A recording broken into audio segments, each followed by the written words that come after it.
I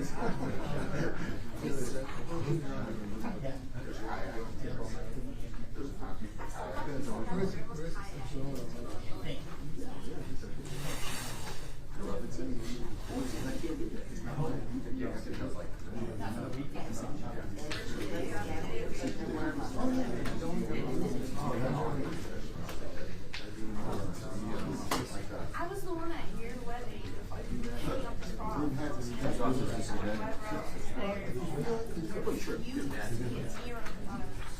I was telling him, I did both on closing. You talk about the bar justice. That guy over there.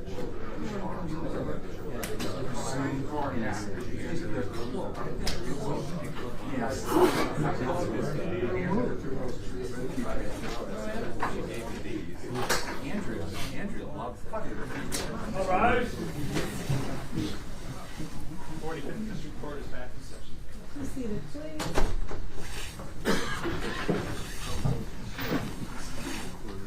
Everyone set? Calling 220310, People versus Despicus, 220159, People versus Roy Larry, and 220236, People versus Angela Nicholas. All right, Mr. Skrinsky, we need your witness there. She's on her way. She's in the... Oh, may we approach for a second?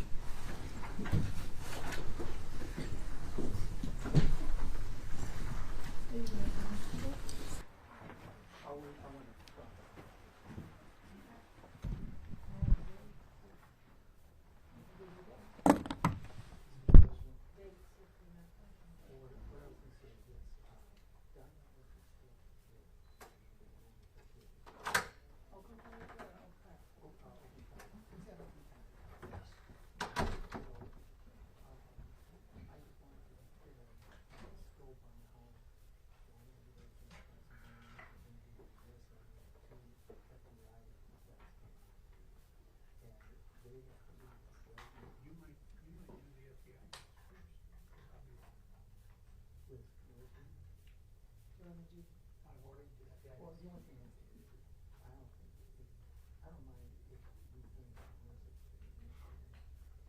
I think we're not, You don't want to start right now? no, and I don't think we need to. Okay, so I can give you Wednesday afternoon, and I can give you all day next Friday. Oh, okay. Wednesday afternoon is the 22nd.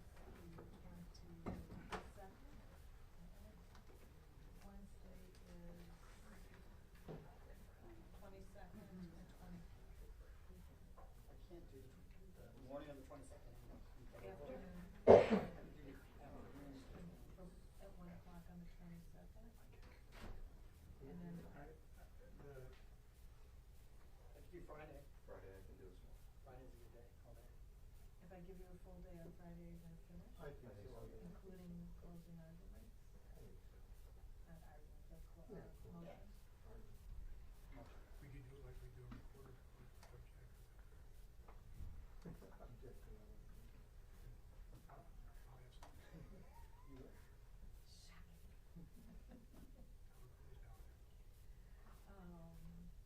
So you can't use the 22nd?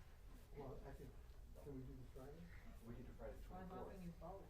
Oh, Friday. both days. Both Oh, days. oh.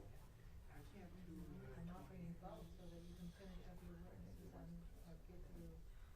24th of Friday. yeah. We'll get done. Yeah, we'll get done. Yeah, one full day. Full day. We started at 30. No, you're not. I think we're right. No. I refuse. I mean, I don't refuse, you say so. He says I refuse. Yeah. Don't you do that? All right. I mean, I'll coordinate with him on videos or whatever. I don't know where we go after that. But, and I will look at this, but I really, Well, what's the problem with, you can have both, what's the How problem about with the like Wednesday? 22nd? well, he's in federal court. In the morning, I can do that. At 1 o'clock on the Well, 22nd. that's fine. Do you want- Oh, they, because you're the other guy that's doing the witness. Yeah. Friday. All right, fine.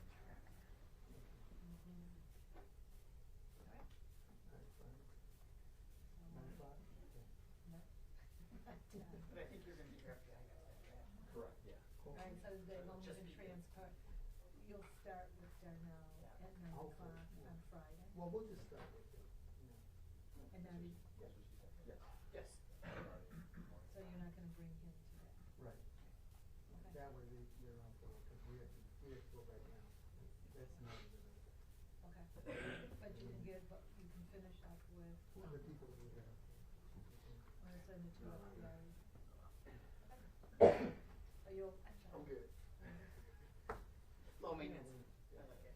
Make it work. Oh, that's good, you don't need him here till Oh, Friday. oh, that's a good question. I'll go call him and I'll come right back and put it. Oh, that's right, that's always good. Well, I don't know. Oh, who do you have right now? You got a call? That's Friday. The 24th.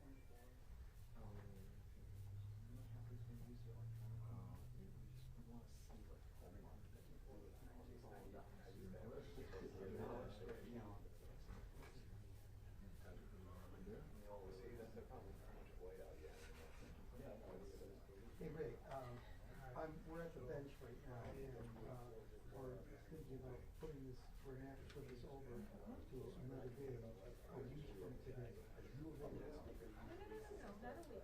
No. What's it? 24th. The 24th, the 24th. The world around me changes too much. Oh, it is a week. I'm sorry, I'm sorry. Seems far away.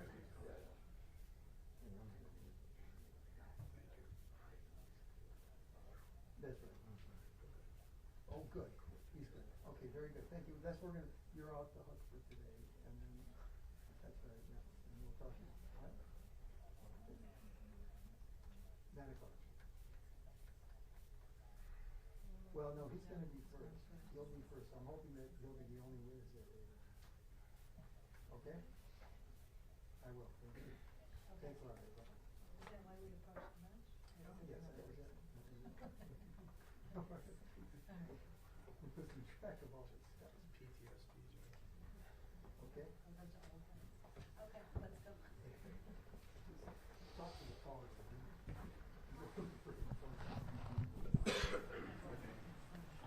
Yeah.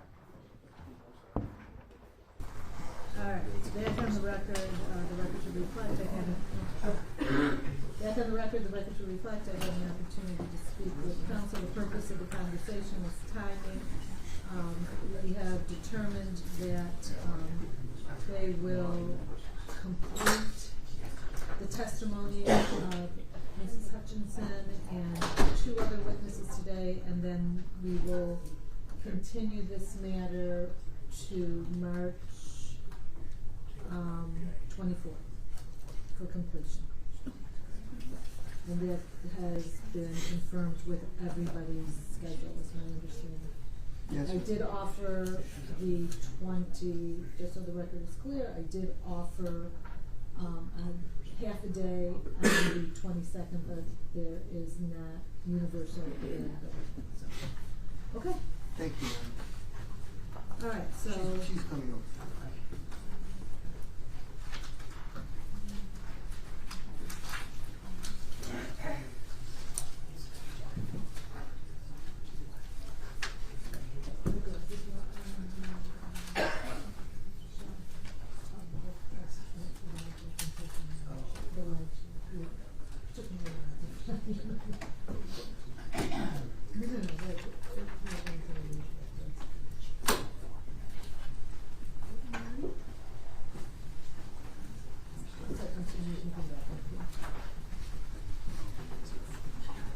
You're still under oath and the questioning will continue, and Mr. Skinsky, you said you had one more area before you turn Yes, it over ma'am. to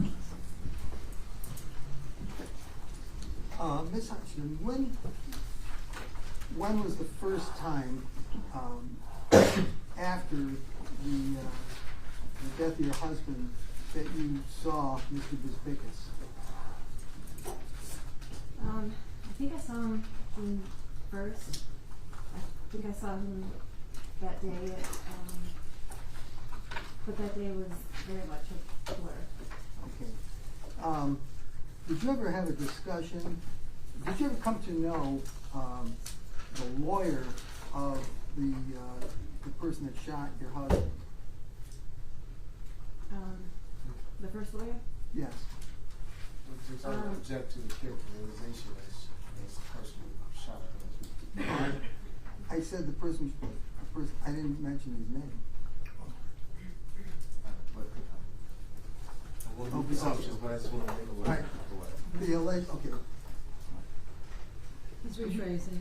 All right. You know a person by the name of Trovius Smith? Trovius Starr. Yes, I do. Okay. I heard him. When did you first hear that name? When he was retained as Roy Larry's attorney. When did you find out, how did you find out that he was retained as Roy Larry's attorney? So I think that the day after, so June 2nd, it was revealed that Trovius Starr. But who revealed it? I believe law enforcement. I believe I was in. So I will object, it's hearsay. Okay, yes it is. Did you ever talk to Mr. Bisbicus about Mr. Starr? Yes. When was that? June 2nd, Where were you? in the office of the jewelry store. Okay. I said that his name was Trovius Starr, and Marco acted surprised and said, I know him. I went to law school with him. Okay.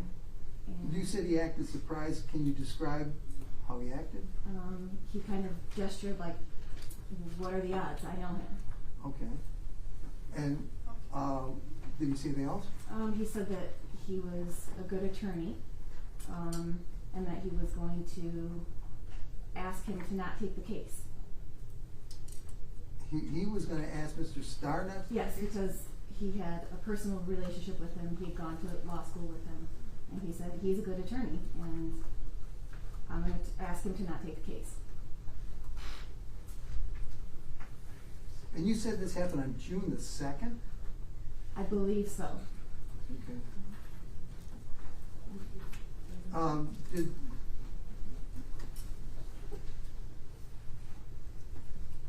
Did Mr. Bisbicus ever tell you how Trovius Starr came to become Mr. Larry's attorney? He said that the family of Roy Larry was able to get enough money together to hire Trovius to go for a consultation at either the jail or I guess the hospital to speak with Roy Larry. Did Mr. Bisbicus tell you how he found that out? No, I don't know. Did Mr. Bisbicus ever tell you that he had spoken to Mr. Starr on the night your husband was murdered? No. Did Mr. Bisbicus ever tell you that he knew the cousin of the man that was accused of killing your husband? No. He never told you he knew Darnell Larry? He never told me he knew Darnell Larry.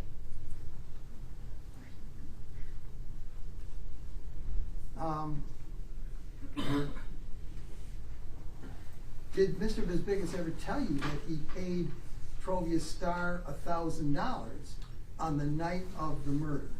No.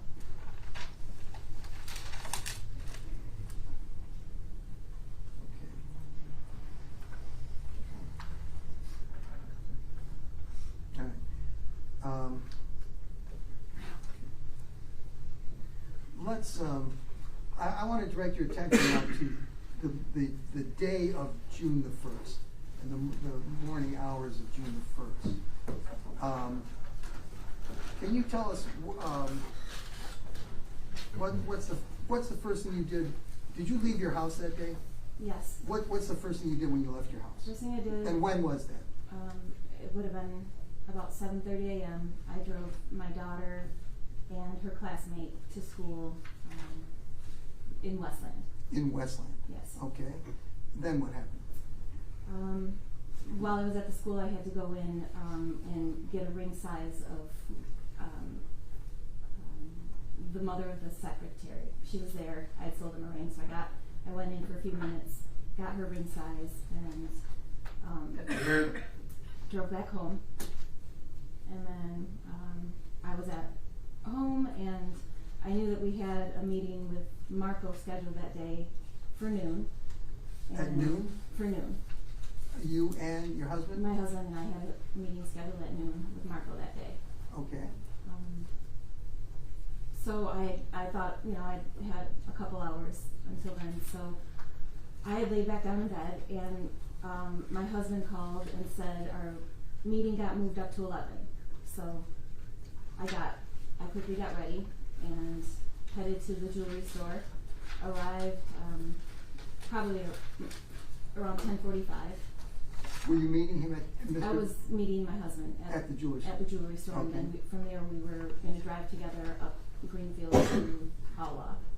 Okay. Did you do that? Yes.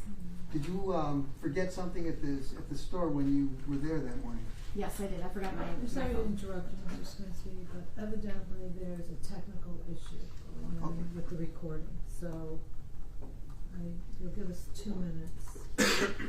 We're going to shut it down and start it. I apologize. I didn't mean to interrupt you.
Do I need any more?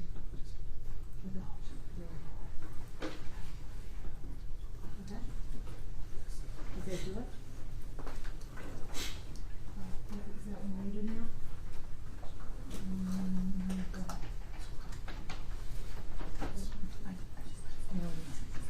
Okay. And then we have Nathan.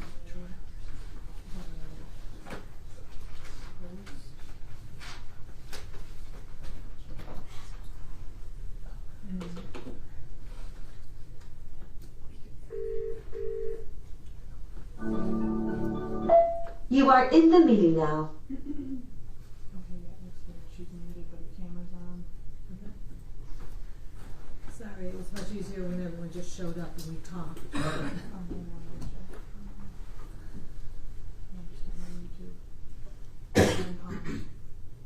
Mr. Barley, did you want to join again? Yeah, I need the Zoom ID again.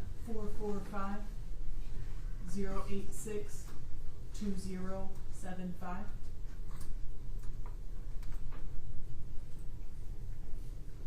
Okay. Were we able to get the last questioning on the record? Yeah, did we lose any testimony?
Did you forget something at the store when you were there that morning? Was Oh, the last okay, that's fine, question. thank you. Like if you want to call. Okay, back on the record, I'm not gonna recall the case numbers, I think we're just continuing Okay. your last question, that was your last question, Mr. Swinsky? So, did you forget something? I forgot my cell phone Okay. at the store. So, once you and Dan was at the store already? Correct. Okay, and then, what happened after you got there? We left and drove up to Alva. Okay, and, the reason why you were going there, what was that? There was a subpoena that that we had to handle. So this is coming off of Memorial Day weekend, and prior to that, my husband and I had been in New York for a couple days. So it was something that was maybe 2-3 weeks earlier. We were served a subpoena, and now it was getting to the point. It might have even been longer than that. It was getting to the point where we needed to respond to it. Okay. It was one of the forfeiture subpoenas I spoke of earlier. Right, so you had to talk to Mr. Bisbee? Yes. All right, now, what time was it, do you remember when you were at the jewelry store? About 10:45. Okay, and Mr. Bisbee had indicated to you that, or your husband had told you that the meeting had been changed to an hour earlier? Correct. Okay, Your Honor, at this time, I would like to read into evidence, exhibit number 84. And these are, this is a series of text messages between Mr. Bisbee and Mr. Hutchinson. And I would note on this exhibit that the date of this text is 6/1/2022 at 9:30 and 15 seconds a.m. And this is from Mr. Bisbee to Mr. Hutchinson. It says, "Hey boss, just moved my 9 a.m. to 1 p.m. Can we meet at 11 a.m. today or after 3 p.m. Or anytime you want tomorrow? Also, I have your sister's hearing today at 2 p.m. And on that date at 9:34 a.m., 9:34 and 0 seconds, Mr. Hutchinson texted back 11. And at 9:34 and 16 seconds, Mr. Bisbee texted back, "Okay, cool."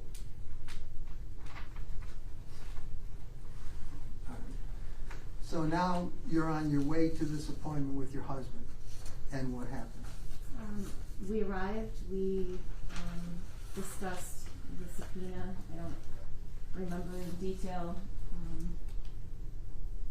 anything about that. it was really a meeting of not much, we didn't discuss too much. There wasn't much going on, a lot of back and forth, just kind of visiting. But yeah, the subpoena was there. Okay. Yeah. About how long did that meeting last? About an hour. I do remember my husband repeatedly saying I have to be back to the pawn shop at 12:15 because at the pawn shop that morning he had gone early, so the store opens at 10 a.m. He had to be at the pawn shop. Your jewelry the jewelry store does. So he had to meet. He had to meet the flooring guys at the pawn shop at 9 a.m. to let them in, and so he did that, and then he went early to the jewelry store, and then he had to meet back at 12:15 because they had another job that they had to head to. So while the flooring people? flooring people did, Okay. yes. So while we were at our meeting with Marco, my husband just kept repeating, gotta leave at 12:15, gotta leave at 12:15. Sometimes he would just kind of get in repeat mode, and that's what, so that stuck out because he said it multiple times. I think he was reminding himself. Okay. So, what time did you leave there? Probably about 12:10 or 12:15. I mean, we tried to be there on time, but I think ultimately we probably arrived at the pawn shop a little later than 12:15. Okay, and how did you get there? Can you describe the route you took? South on Greenfield. So pulling out of All Law, we just would have turned right, and then we had to, because Greenfield is a divided road, we had to go past the pawn shop and flip around to turn into the pawn shop because it was on the other side of the road. If I'm So now you're heading north on Greenfield to get to the pawn shop. correct. Which is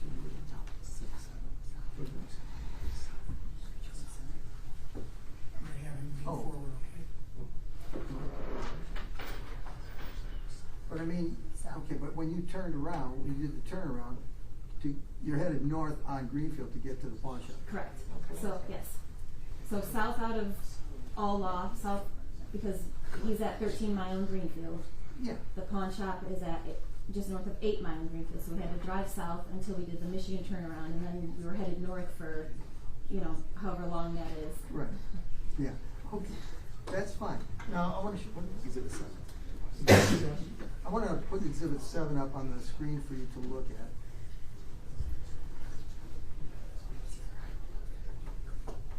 See these moments.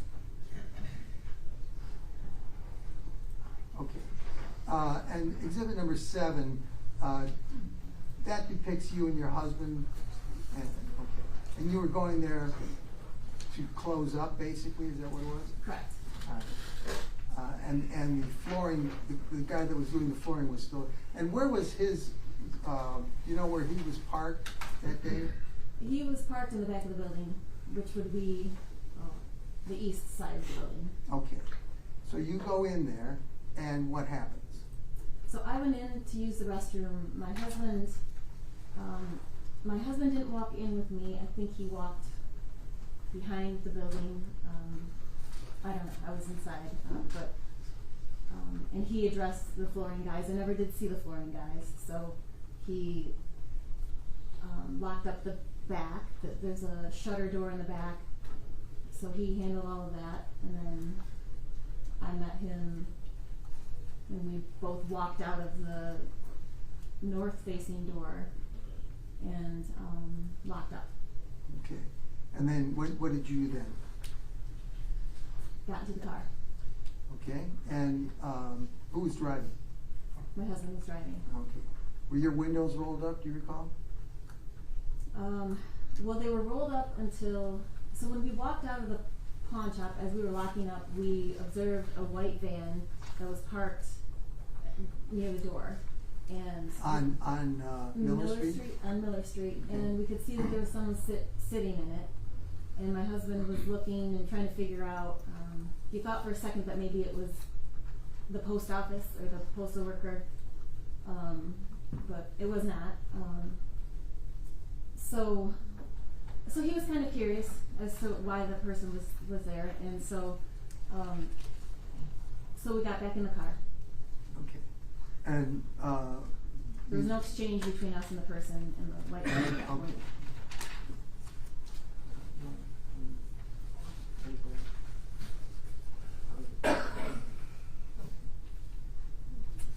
okay. Was that the white van? This is exhibit number 19. Is that, okay. And that's where that was parked, right? Yes, correct. Okay. Okay. Now, your vehicle is now in the driveway, is that correct? Yes, And there is a person standing outside of your window, is that correct? that is correct. Can you explain how that happened? Yes, so at that point my window was down. He had gotten out of his van and he approached us and started talking to us about the pawn shop. So the signs were still up. He revealed that he had been a previous customer of Pay Benny's. He started talking to us about buying something for his wife. I think he said something about having an anniversary coming up, and he said something about DJ equipment. Did you mention to him how long you and your husband have been married? I did. I also mentioned that we too have a daughter, and she's 16. Okay. And So you said the word 16. I did. Okay, you said that first. Yes. Okay. Now, where was your husband at this time? Driving. He was in the driver's seat. Okay, so the car is at rest, right? Mm-hmm. Was he Yes. participating in this conversation as well? Yes. Okay. About how long did that go on? A minute or two. All right. Did something happen next? Yes. What? Vehicle pulled up. Okay, and did you recognize that vehicle? Yes. And that was who? Alex Secularis. Okay. So, did your husband roll his window down? No. Okay. Why not? Did you know? Objection. If you know. He was not ready to talk to Mr. Secularis. Right. I'm gonna withdraw that. I'll withdraw that. I'm asking that be stricken. Okay, thank you. So, did your husband talk to Mr. Secularis at any time while his car was there? No. And did he ever roll down his window? No. Okay. So, what happened next? What happened next? The man kept talking to us. I believe his name is Clarence. Mm-hmm. Kept talking to us. Was kind of dragging it on. And so, because he was right at my window, he was my main focus. And at some point, I did observe in my peripheral vision a bike go through. Which way? As you're sitting there. West. It went west. Yes, it was headed west. It was in front of our vehicle, Okay. headed west on Miller Road.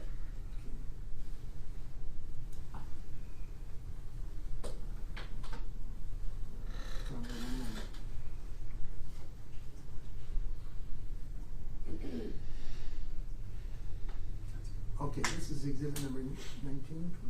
25. Number 25. And is that person on the bike, is he going in the same direction that you're talking about when you first noticed him? Yes. Okay, so he went by, and you stayed at that driveway still, is that correct? Correct. All right. And what's the next thing that you remember happening?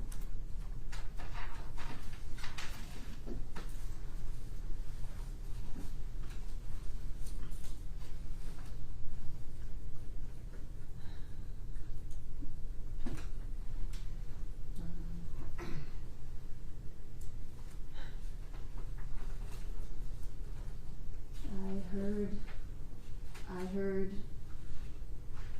gunshots. Okay. Did you know where they were coming from?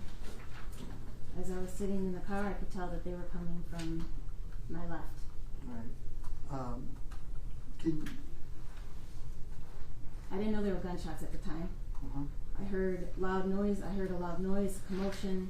It was very fast, it was startling and confusing, and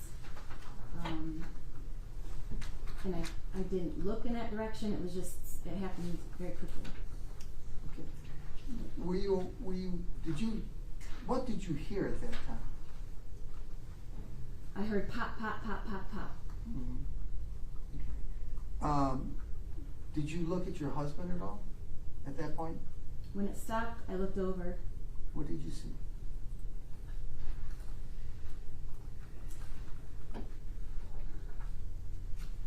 At that point, the car was rolling forward because his foot had come off the gas.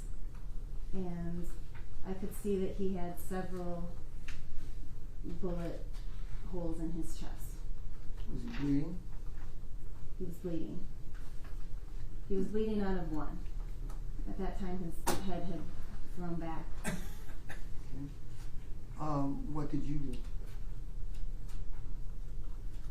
I had gotten out of my seat. I was on the center console facing him, and I put my hand on the wound that was bleeding.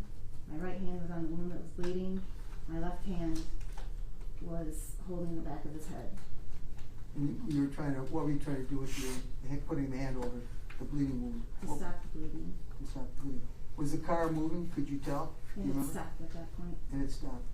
What happened next? I picked up his phone and I called 911. Where was his phone? His phone was sitting on top of the center console. Okay. And what was your emotional condition at that time? I think I was in shock. I Right. couldn't believe what I was seeing. Did you, and what did you say? What did you tell the 911 operator? I think I said that my husband had been shot, and I told him where I was. I gave him the address of the pawn shop. And this was as a response to questions that they were asking? Yes. What happened next? I waited for first responders to come. Was it, how long was it before they arrived? I don't know, minutes. What happened then? The first responder arrived. It was a female, which I later found out to be Detective Charter. She opened the door. She'd said something to me about his seatbelt. I made sure his seatbelt was off. They removed my husband out of the car. At that time, his gun that was on his person fell onto the ground, and I heard someone yell out, "Gun, gun," informed them that it was his, and they started working on my husband. What did you do? At some point, I guess I got out of the car, and there were officers there. It was parked on Miller, and he put me in his back seat where I didn't stay very long. I got back out and went back to where my husband was.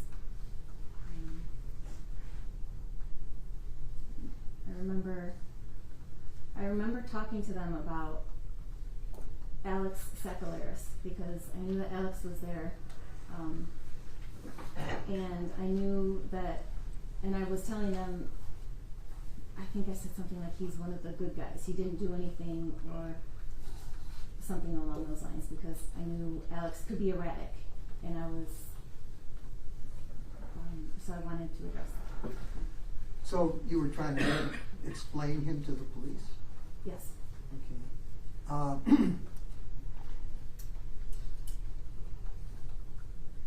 When you say Alex was there, how close was he there in the same field where the car and you were? Was he in that area? I did not know that at the time. I saw footage I saw pictures that Alex was there, circling the car before any of the first responders arrived, and you could see him gesture. His hands were up and on his head, like, I can't believe this happened. But I didn't know that. That was when I was in the car with my husband. That was when I was calling 911. But he was still around. He was still around, and I was informing the police officers that he didn't do it. You told me. Yeah. Yes. Okay. What happened then? I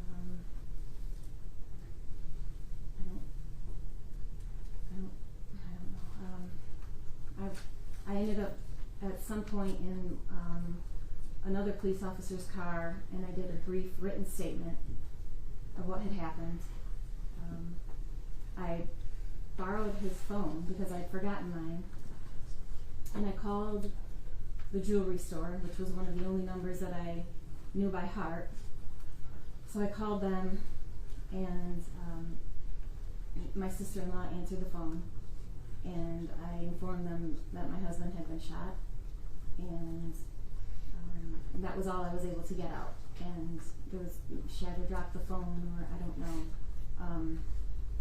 And so I tried calling back, and and no one answered.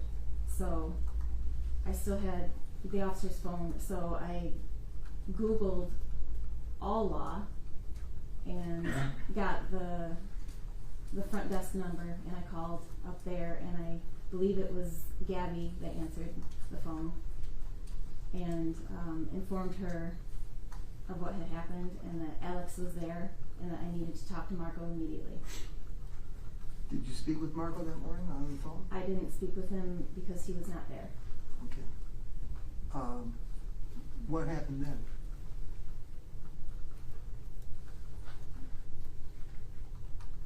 I think that at that point things shifted to trying to get the footage that was at the pawn shop, from the cameras that was at the pawn shop. And the keys were on my husband, and at this point I believe he was no longer on the scene. They'd taken him to the hospital. And so we tried to retrieve them from my husband to get in, but we weren't successful. So I went back to my house. Detective Green and Rob Truskowski and myself drove back to my house. I ran in where I had an additional set of keys to the pawn shop. I grabbed those, and we went back to the scene, and we accessed the pawn shop. And Rob assisted in that. Rob is kind of our IT guy, Okay. among other things. How long were you there? I don't know. It could have been 20 minutes, half hour. While we were in the office at the pawn shop, I was informed that I needed to go to the hospital to identify my husband's body. So I guess I forgot, because somewhere in there someone had informed me that he did indeed pass. So what did you do? So I went up to the hospital, and I went to the hospital, and they took me into a separate room beyond the waiting room. They sat me there. I was sitting there with Chet Herman. He drove me to the hospital. He works at the store as well. And then it was in that room that I first saw Marley, my daughter. She was brought into the room, which is when I had to tell her that Dan had passed, that her dad was gone. And so that was awful.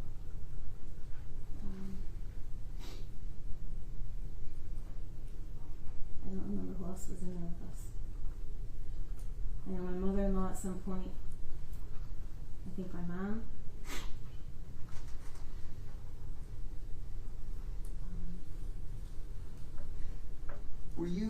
injured at all during the course of this? Yes. Can you describe what happened to you? I was struck by either a fragment or I don't know on the inside of my right knee. Okay. And what, did that need treatment or anything? It didn't need treatment. They took a look at it at the hospital. They documented it. They took pictures, and it didn't require treatment.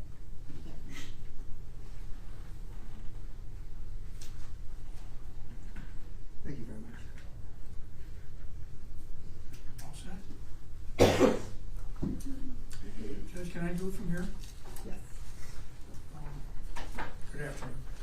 My name is Jim Thomas. I'm going to ask you some questions. Some are not going to be pleasant for you, okay? I don't mean it in any way to insult you. I just need to get to the facts that we know. Okay. I want to go through your testimony first of all, and that is that you had talked about the scope of the business, and that I think I could do it from the podium. I'd like to. That's fine too. Is it okay? Fine too. You're the judge. Go ahead. All right. Were you involved in Hutch's on a day-to-day basis? Was I involved? Hmm? Yes. And you- On a day-to-day basis, not every day. So you had managers there, Yes.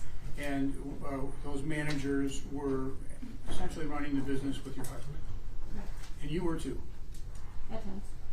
And so you talked about expensive jewelry and your client base, and of course there are people that buy jewelry that have jobs and they have income and they're legitimate people.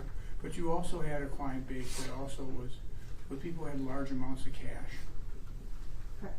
And many of those people, although they wouldn't tell you what they were doing, you were able to see that they had Facebook posts. Were you curious about looking at those Facebook posts?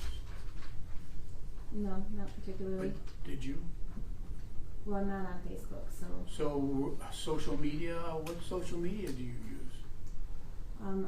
I really have no social media myself. So when you were, The Hutch's Jewelry, the business has an Instagram page.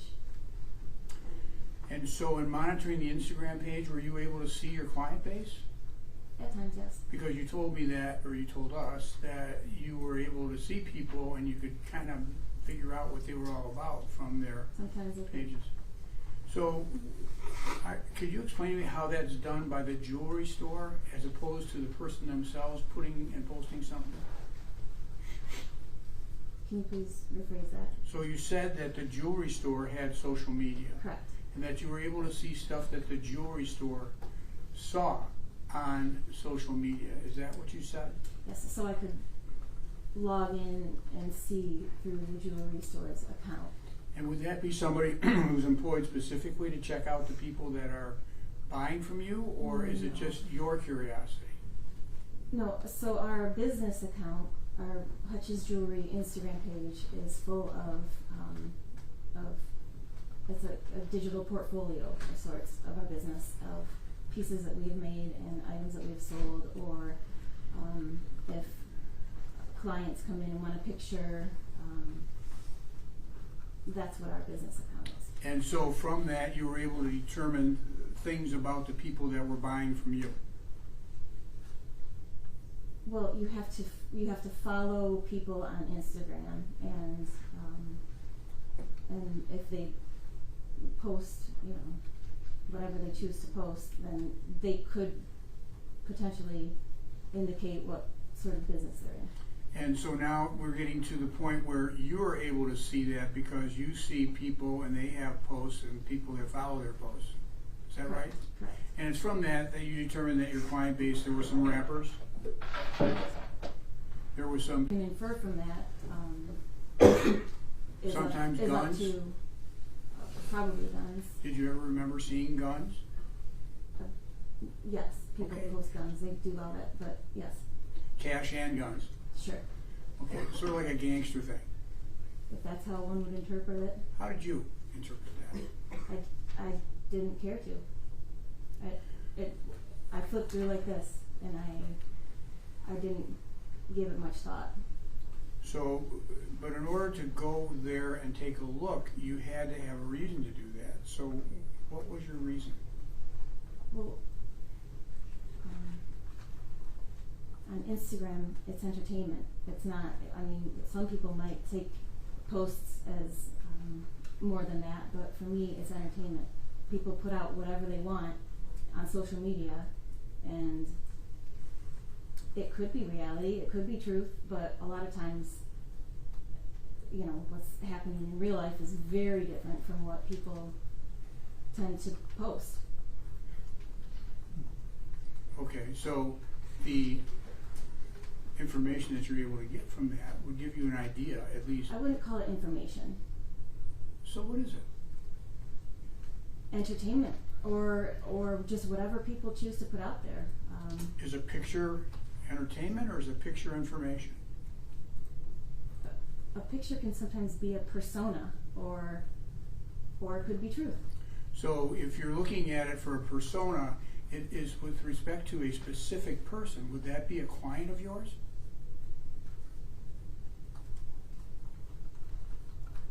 Here's what I'm getting to. I don't want to confuse you. You're on there because you're curious about your client base, right? So you can also be on there to look at That's not what I'm makeup talking about. tutorials or Don't nails. misunderstand me. My question is as it relates to people that come to Hutch's. No, that was not the purpose of our social media. That was not the purpose. Our social media is so that they can see what we're doing. We don't care what anyone else is doing. They So care you what don't we care do. if they're drug dealers? I don't know. Okay, you don't care if they're people that do violence and have guns? How would I know this? You just said you don't care, and I'm trying to get you to quantify what it is that you don't care about, that you see in social media. So as a business owner, how can we vet our client base? It's not our job to vet our clients. That could be, you know, profiling. That could be stereotyping. That could be, so it's a slippery slope. Slippery slope that might lead to you laundering money for a client. That's a crime. Money laundering is a crime. If you don't have any concern about the person or the money, then there may be something that is a slippery slope that leads to you getting involved in a crime. I would not use Instagram as a source of verifying whether or not a client is involved in criminal activity. And as I hear you, you're saying you are not concerned about whether they're involved in criminal activity. That's not your concern because you're a business person.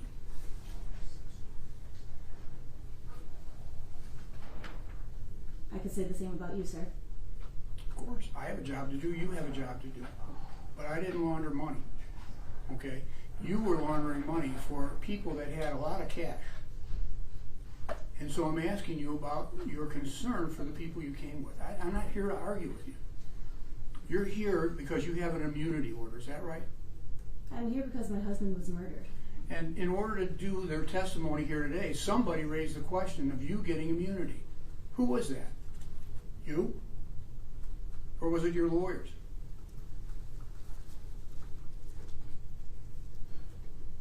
Do you know what immunity is?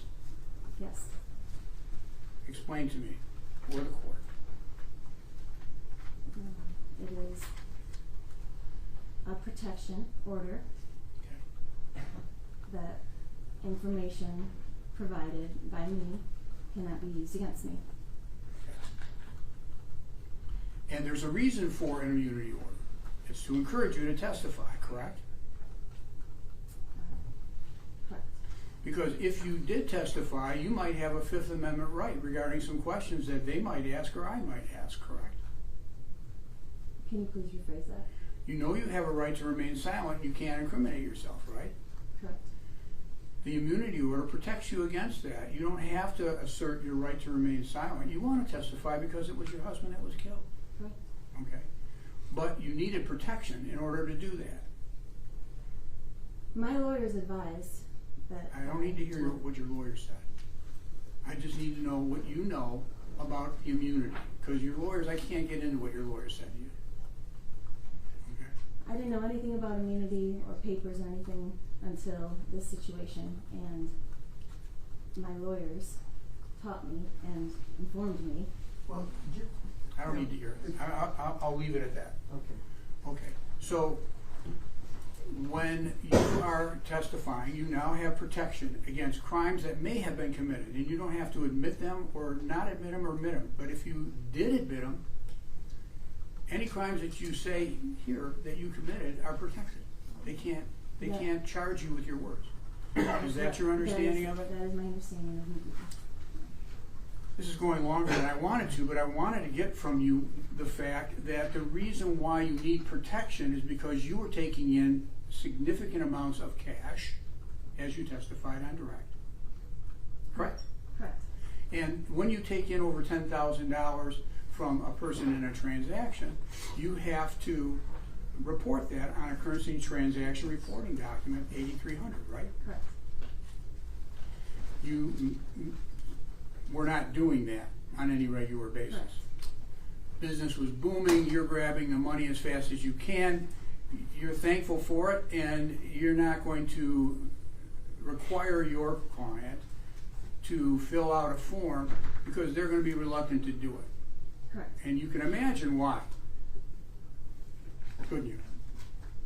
You're asking me to surmise or I'm just assume. asking you whether you imagine that the reason No, why. I don't imagine. Let me ask you my question before you answer. The reason why they would not want to sign an 8300 form is because they were getting their money illegally. Did you consider that? I don't know. You go to the person and say, okay, thank you for the cash. I have this 8300 form. They don't want to sign it. What does that tell you? That they don't want to reveal the source of their money. Okay, thank you. Now, business started going up after COVID, and I guess the court can take judicial notice that was in March of 2020.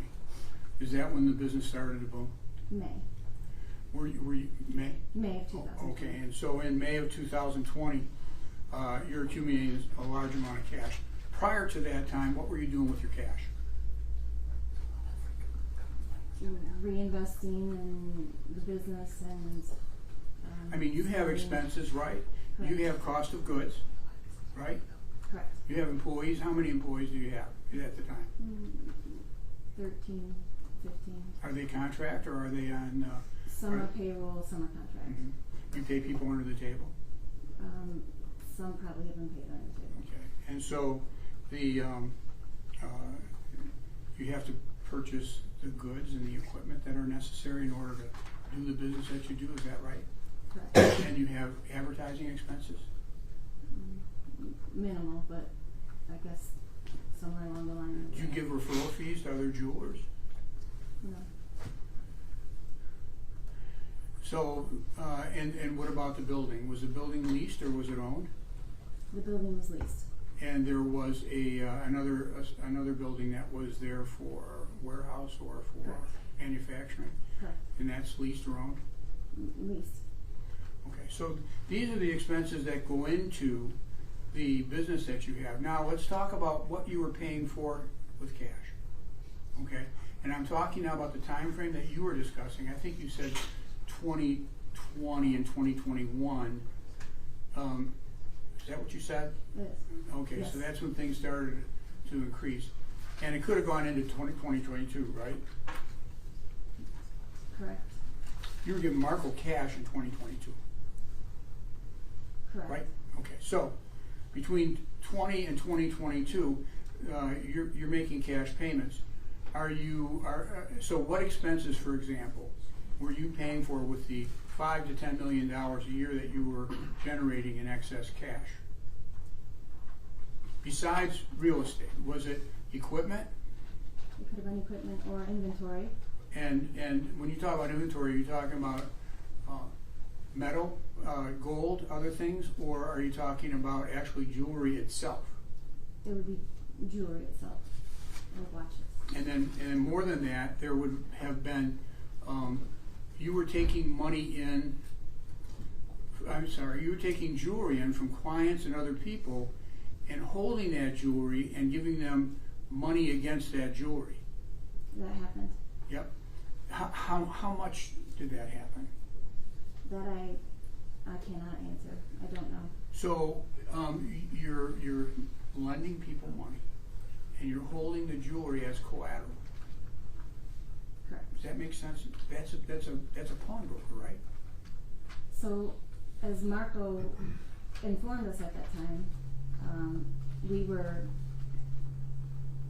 doing it legally as long as we weren't receiving interest on that money.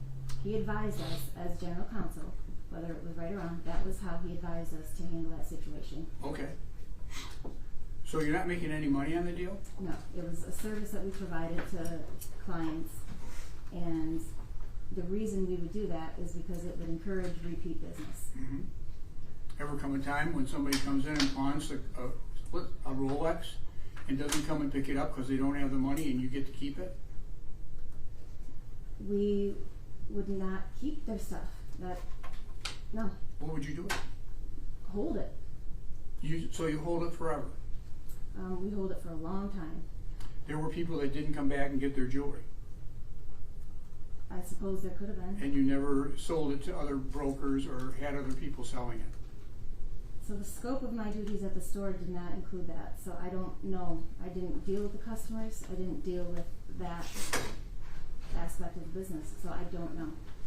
Well, there has to be an accounting function, right? Was there an accounting function at the store? How did we account for the money in and the goods out? Or in this case that I'm talking about, the goods in and the money out. It was a very primitive accounting function, post-it notes. Because you didn't want to be able to have to disclose it? Because it was a inconsequential part of the business. So, all right, you got $20 million of business in the year. How much are you doing in taking in jewelry from people who are pawning it? And I'm using that term. It may not be a pawn, but you know what I'm talking about, right? Do you want me to guess and just throw out? No, you're there every day, right? Almost every day. No. Are you familiar with the books and records? I'm familiar with the books and records. And you are more familiar since June the 1st, right? Well, my focus has been, it's been hard to have my focus on the business since June 1st. So who's running the business now? We have a very good team at the business. Who's the head of the team? So there are multiple heads of the team. Is Daryl Hasty a head of the team? He's a head of the team. Okay. And who Michael else? Cassa is a head of the team. Rod Truskowski is a head of the team. Colin Campbell. Okay. So going back to the money in and the money out, you gave me gave the court a range of between $5 and $10 million per year. Yes. Okay. Correct. That's the cash, that 100% of which is not being declared and which is not being accounted for in terms of your books and records, right? Correct. So with that cash, you're buying equipment and you're buying inventory. Correct. And the reason for the buying of the inventory is because you want to hide the fact that you have the inventory, because if you don't, your sales are going to be so high that you're going to have somebody looking at it and saying, what's going on here? Okay. You say, okay, it makes sense to you? Yes. And that's what happened. And that's what happened. Okay. Because this whole thing that you have immunity over is the fact that you don't have to worry about a prosecution for doing that. You don't have to worry about a prosecution for tax evasion, for any of the federal crimes, correct? Correct. All right, and any of the state crimes, which might be, money laundering or in some fashion helping people to hide assets or receiving and stealing stolen goods. Correct. Okay. I'm going back now to the 5 to 10 million. Was it 5 or was it 10? I don't know. Okay. Fair answer. Okay. Was it 5 or 10 in each of the years? I don't know. out of that 5 or 10, do you know how much of it was related to the purchase of goods, whether it be materials or whether it be jewelry for inventory? I don't know. But you did use that money for jewelry and for inventory. Some of it, yes. Yeah, and what I'm trying to get to is, do you know how much? No. And you're going to tell me you don't know. Okay. But this was all part of a plan that was geared towards hiding the money, and you said that Marco told you that he would help you to do that. Correct. Okay. And that his way of doing it was to put it into trust. Correct. And so you packaged up money, and you said that you put it in bands. Was there a specific color for bands? Each denomination has the strap has a color. So if I got $1,000 that I have of hundreds, would the color be a certain color? Yes, but it can also change depending on The bank. the bank. But when you gave the money to Marco, you always banded it. Not always. It was always bundled. Okay, yes, it was always bundled, but sometimes rubber bands were used and not the color straps. Okay. All right.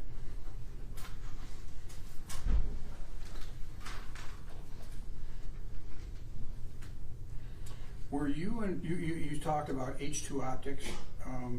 That was a business that you bought. And the reason for buying that was because Cartier glasses don't allow jewelers to sell them. You have to have an optics store. Correct. So, but you did have like a desk or an area at Hutch's where they were, able to sell. Correct. Those glasses, those Cartier glasses are expensive, aren't they? Yes, they are. And are the prices varying? Prices varying, yes. If I want a basic Cartier glasses, They range from anywhere from 1,000 to 4,000. and they're unique, aren't they? They have serial numbers on them, right? Yes, I think they do. Mm-hmm. So H2 Optics is another way for you to generate income, correct? Was money from H2 Optics used to give to Marco Bisbicus? No. So then we're talking then about just the not the pawn shop, but just the jewelry store, which was the source of the income that you were diverting to Mr. Bisbicus to hold for you. Correct. All right.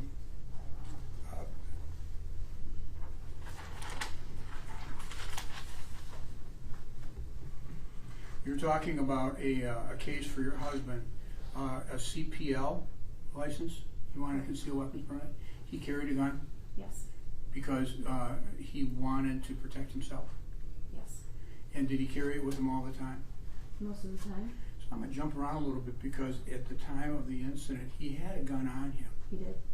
That gun, was it in his lap at the time that he was having that conversation? He wasn't conversing. That he was there facing Sacolaris. The gun was, I can't say for sure. You know that it fell out the door when he fell out. My husband would often carry his gun in the back of his pants. And so I can't say for sure. I think that it was in the back of his pants, but I can't say for sure. You've known Sacolaris. I want to tell you, I commend you for your patience, okay? But he was a troubled individual, was he not? He had his issues. He had violence in his background. You knew about it? Yeah. Okay. And he was erratic in his behavior, especially when he wasn't on his meds. That's true. He was a person who at times you were close with, but there were times when your husband was not. Is that right? That's correct. And there was something going on between he and your husband at the time of June 1st. Were you aware of it? Well, not specifically. Okay, so did you know that your husband had blocked him since April 17th of that year? Yes. And So you knew there was something in the wind. Yes, so Alex would have episodes, and his episodes were intense, and he would stop at the store sometimes, half a dozen times in a row, and my husband had to have boundaries with him, and but that was not anything unusual for Alex. He did, but you did not. Well, I have boundaries, Did you? of course. So how many times did you talk to Alex Sakalaris in the time frame of, say, the beginning of 2022 and the time of the incident? I don't know how I could answer that question. I'll suggest a couple? something. Hundreds? No, More than hundreds? no, As many as 1,000 times? no. Okay.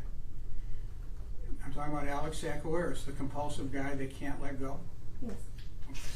How about after your husband passed? How many times were you talking to him then? Well, I tried to get in touch with him because he was there that day.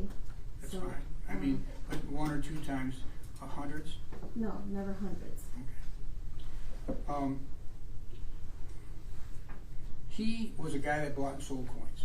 Correct.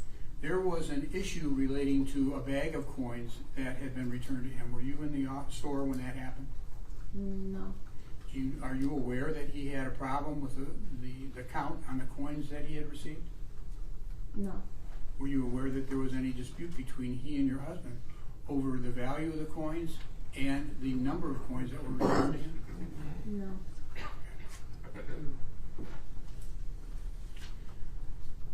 We go back to the scene, and on June the 1st, you got a car that pulls in, and it's a silver sedan.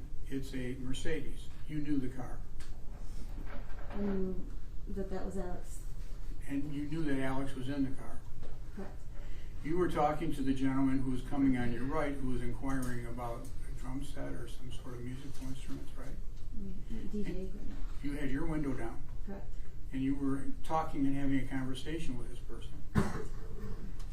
But you saw your husband, and Alex is there. And is Alex's window down? Do you remember? I don't remember. Were you paying any attention to what was going on there? No. You knew that there was an issue between Sakalaris and your husband, that your husband didn't want to be around him, right? Yes. And so the window is closed. Yes. My husband's window. He never rolls down the window No. for that whole 30, 45 seconds, a minute, whatever Correct. it was. He does not do that. Right. Alex at times could be a nuisance and it was that to my husband, because my husband was just a very busy man, and so sometimes he would have the patience for it and other times he would be at his limit, and so that is where the whole boundaries, and so the medication would help level him off, and Alex is very open about medications, and he would talk about it, and so you could tell when his meds were working and when they weren't. And he would tell you that he didn't like taking his meds because of the way it made him feel. correct, All right, and so there were times that for long periods of times he didn't take his meds. correct. And you knew that he had gotten violent with even family members Yes, because he wasn't on his meds. correct. So, He never displayed any violence to us, to my husband. There was never, he didn't have beef. There was no beef between well, he them. had beef. Or didn't. You don't know. I've known Alex for a long time, and my husband knew Alex for a long time, and we knew how to handle Alex. He was being ignored because he was asking for money and for coins that he didn't get back. Isn't that correct? I don't know the basis of Alex. Alex could get delusional at times. One day it would be one thing, and the next it could be something very different.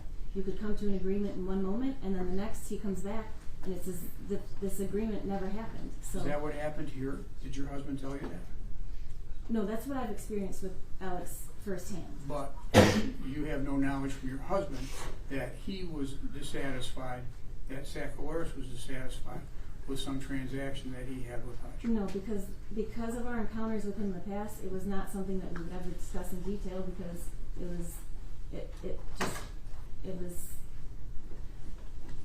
it would change the next day. Okay. Your husband was carrying a large amount of cash that day.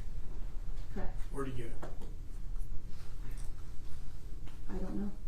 You went to go see Marco just before then. Did Marco give you cash? No. Did you take the bag that is in the truck at the time of the shooting? Did you take that into all law? I don't know if he did or not. If there was going to be either a pickup or a takeaway of money from the law office for Marco, would you bring a bag in? Yes. And would you take a bag out? At times. There was no money exchanged that day with Well, Marco. Yeah, I want to talk to you a little bit about that. You were talking about what it was that was said, and you were a little bit vague about it. You came into the firm, and you knew the staff there. Yes. On June the 1st, you had a conversation with people in the firm outside of the meeting room between Marco and Hutch. I did? Yeah, didn't Okay. you? Didn't you? I don't remember. You don't recall?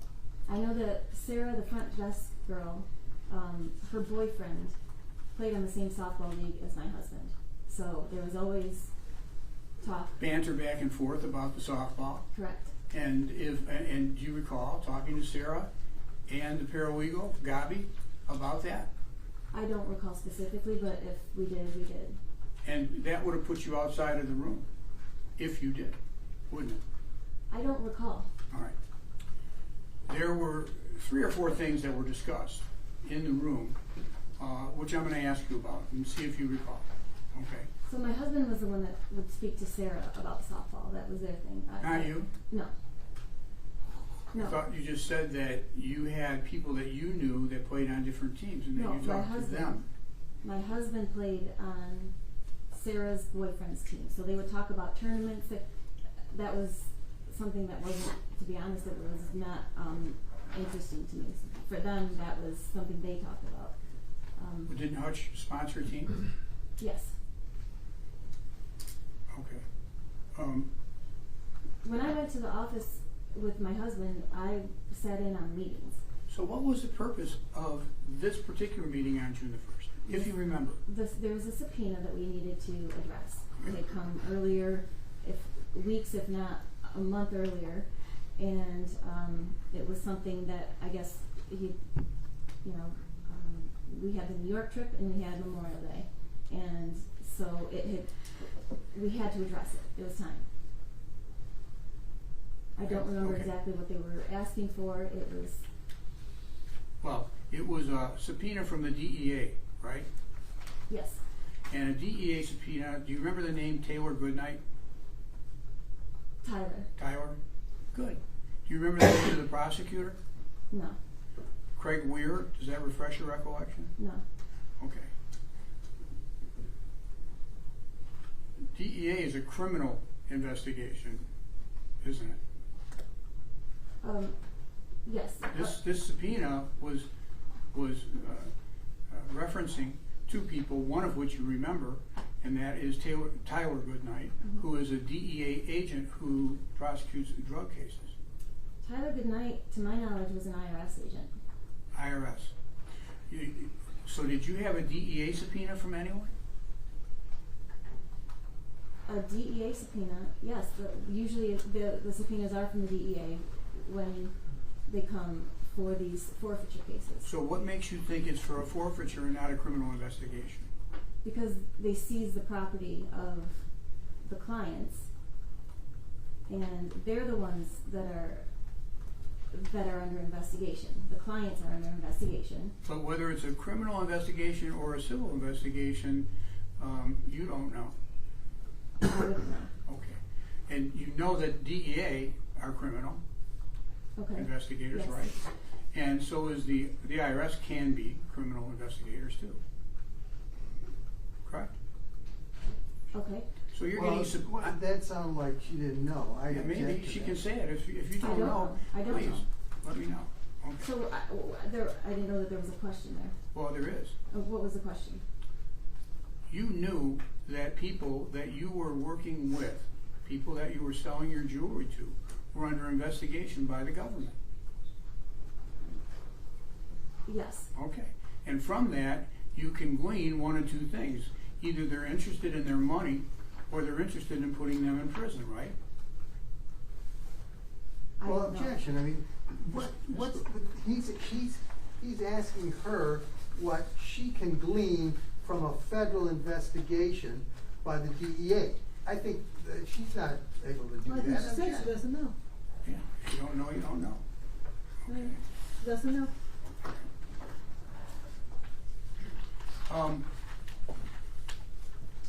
When you respond, did you get involved in the responses to the DEA subpoenas? Or Well- to the federal subpoenas that you were talking about Since June 1st, I have. before that? No, Who did? my husband. Were you having difficulty at all in trying to document the sales? I don't know. Do you keep records of individual purchases prior to your husband's death? Yes. Are you able to readily retrieve then every invoice for everything that anybody is No. purchasing? We don't keep client profiles, and so it can be difficult to go back and find specific things. And that's what I'm getting to. So if I asked you about a particular person, could you tell me whether or not he actually bought jewelry or brought jewelry in a pawn type of an exchange? Sometimes yes, sometimes no. And what is the reason for not keeping records? We're not required to. Well, don't you have to identify your 8,300 transactions? Well, as I had mentioned before, we weren't doing that. And so if I had somebody that I was curious about to determine whether or not they were involved, you couldn't be able to tell me a particular transaction because you don't keep records. Can you please say that again? Let me do it another way. Yeah, do you know Darnell Lurie? I do now. Do you know who he was? Before June 1st? Mhm. No. Did you ever meet with him? No. Did you ever talk to him? No. Did he ever buy any jewelry in your store? Well, no, not to my knowledge. Well, and to your knowledge, could you go back and search records to determine whether or not Darnell Lurie was a client? I could search credit card records and maybe see, but beyond that, no. Would he have any reason to be calling Hutch's Jewelry on 3 occasions prior to the death of your husband? To warn him. Warn him. Okay, so this is a theory that's espoused by your investigators, is that right? I don't know. Yes, Thank you. it could And be. they could be right, they could be wrong, correct? They could be right, they could be wrong. Correct. All right, but they made assumptions and you relied on those assumptions when you sat in court today and said Marco was involved in the death. Who's they? I'm sorry, Mr. Thomas. Argumentative, No, who's they? They made assumptions. I don't know who you're talking about. talking about the investigators. They made assumptions and you relied on those assumptions, right? Yes. When you came to your conclusions, you didn't have any personal knowledge that Marco was involved, did you? They showed me evidence. You didn't have personal knowledge. They showed you things. Correct. Okay. Which is what I hired them to do. Okay. Did you hire them while Marco was acting as your lawyer? Yes. Did you hire them when you were on the phone with Marco, talking about the movie deal or the contract for the unsigned document that we've introduced into evidence here? I hired them in Marco's presence. Okay. And he wasn't against it, was he? Nope. Okay. But they came to conclusions and you relied on those conclusions in order to determine that Marco was involved. Correct. Okay. One of them was that Darnell Lurie made a call to warn you. Did you talk to him? No. Who did? I don't. No one. Well, do you know if the call was even made? No, You know if the call ever came through. no, I know that Marco Bisbikis was at Darnell Larry's wedding, and that is how I concluded that Marco Bisbikis was involved. When was Marco at his wedding? Do you know the date? Not offhand. Would it make any difference to you if it was years prior? No, because Marco Bisbikis never revealed to me that he knew any of the Larrys, that he knew of Darnell Larry and, or Roy. Well, let's get back to your investigators, okay? Mhm. They told you that the 3 phone calls were to warn? You got that from the investigators? I don't know. You heard it from some other person? I don't know. You said to me, you told me that Darnell Larry called my husband. I didn't. I said Darnell Larry called Hutch's Jewelry. Okay. Okay. I asked you if you knew about it, And I didn't. and you don't know about it. No. And you don't know the reason why you called. No. And when you volunteered that it was because it was to warn somebody, could you imagine this? That somebody had gotten involved in an alleged plot to murder your husband, and then decided that 3 months before that happened, that they'd make a phone call to warn him when they'd already been and had agreed to do the job and to make money? Does that make any sense to you? Objection, that's irrelevant. She said it. It's irrelevant. I get to ask the question. She volunteered Well, I that can she prove thought. that. Sorry, can I speak? Okay, yeah, to me. Can I speak? Thank you. It was she that brought it up. I'm asking a question as a result of what the witness asked or asserted. But you're adding information she doesn't know. You're assuming facts and asking timing that she claims she doesn't know. She told you what she thought, but now you're adding in information that she now says she doesn't know. I'll move on. So you went to All Law with your husband to give cash. Were there any times when you went to All Law by yourself and gave cash to Marco? Yes. And how much was that and what was it for? I don't know exactly. Did you take him $2,500 to represent your father in cash? I don't know. Did Marco represent your father? Yes. Did you pay for it? Yes. Did you pay for it in cash? I don't remember. Could have been. It could have been. What other times did you take cash to him? Now, we're talking about the years 2020 to June 1st, 2022. I don't know specific dates of anything, and I don't know specific amounts. How many times in 2020 did you go to the law office with yourself or with your husband to drop off cash? I don't know. Could it have been none? No. Could it have been, and then could it have been $10,000 or could it have been $100,000 or what were the amounts? When the drop-offs did occur, it was large amounts, over 100,000, maybe a couple $100,000 at a time. So 1 to 200,000, 1 to 500,000. 1 to 500 now. Sure. Yes. Okay, so $500,000. It could be more too. It could be more. So tell me the largest transaction that you did with him. I don't know. Well, how about the $500,000 transaction? You know you did that. Well, I don't know specifically. Oh, so it could have been less. It could have been. Okay, so you threw out $500,000 because you wanted to make it a point to have as much money in Marco's possession to make him more culpable. What I want to know is what is it that you do know? Objection. Is that a question? It sort of was at the It's a end. comment. I think it's a comment on the evidence, and it's improper. All right. Ma'am, I need you to tell me how much money you gave him. Can you do it? I can't.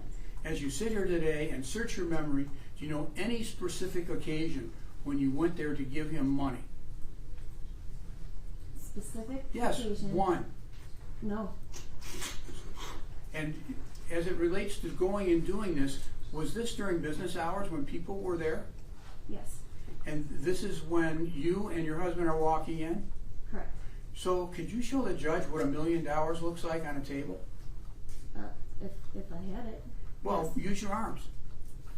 $100 bills, not 20s.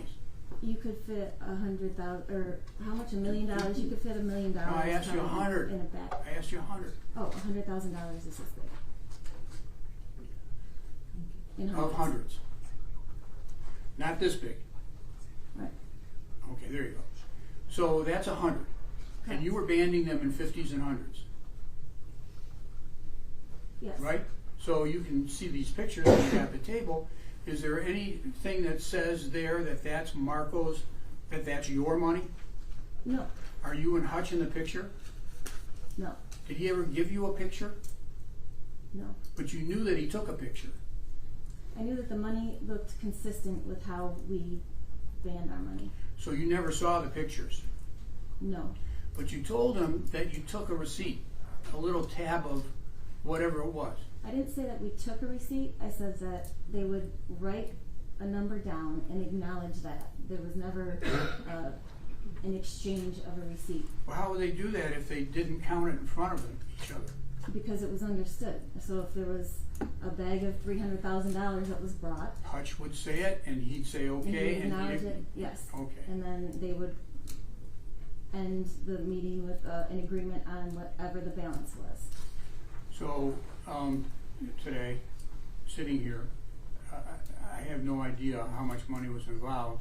You came up with a number. It wasn't based on the little numbers that they'd agreed upon that your husband took with him. Those don't exist. Or do they? The one number that exists concretely is $2.4 million. Where's that? That is the $2.1 million invested in the movie deal, and the $300,000 that Marco was going to drop off, and never did. Where is that in writing? It is in the agreement. There are text messages, and there's a phone call between Marco and myself where he acknowledges it, and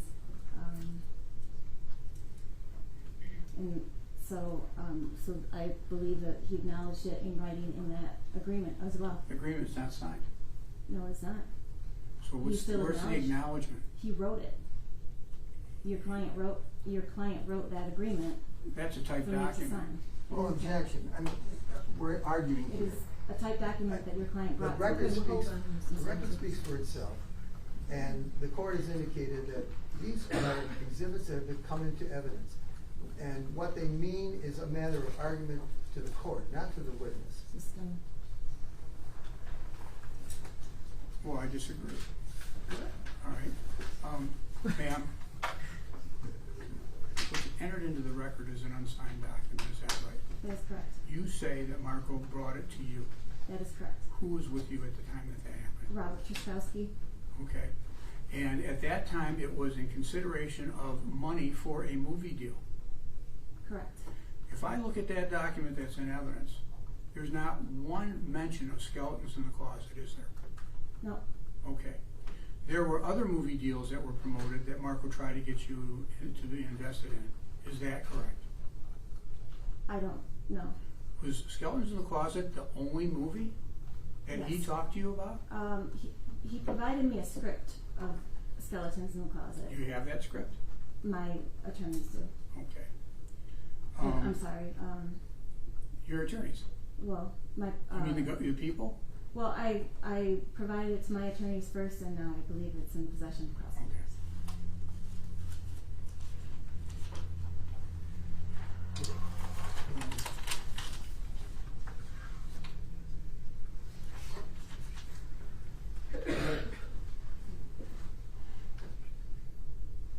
If I understand your testimony, the money that you're giving to him in the year 2020 was supposed to be deposited into his trust accounts. Is that right? Yes. Did you know that he was accumulating funds? From us? Yes. Yes. For Hutch. Yes. cash funds, Yes. and that he was holding on to cash, Yes. and you talked about Fort Knox, that would imply that he had cash available for you that he was holding on to, that he had not put into his Correct. trust accounts. He indicated that it takes time to funnel it through the trust account. Well, I would imagine that it might, and that is that you have to take cash and you have to deposit it at different banks so that you can hide whatever it is that you gotta hide. I don't And that know is the how he amount. conducted his business, but that was, It's your business. no, It's not this his was his business, it's your business. Well, objection, holding that's on to your argumentative, money. and it is Mr. Bisbic's business, because he's the one that suggested that it go to him. That's argument, it's her business too, isn't it? Isn't he hiding money for you? I'm not a lawyer with a trust account, so I Is he Mr. hiding money Thomas, for you? Mr. Thomas, she's agreed with the facts. She's not gonna necessarily agree with your conclusion. That is argument.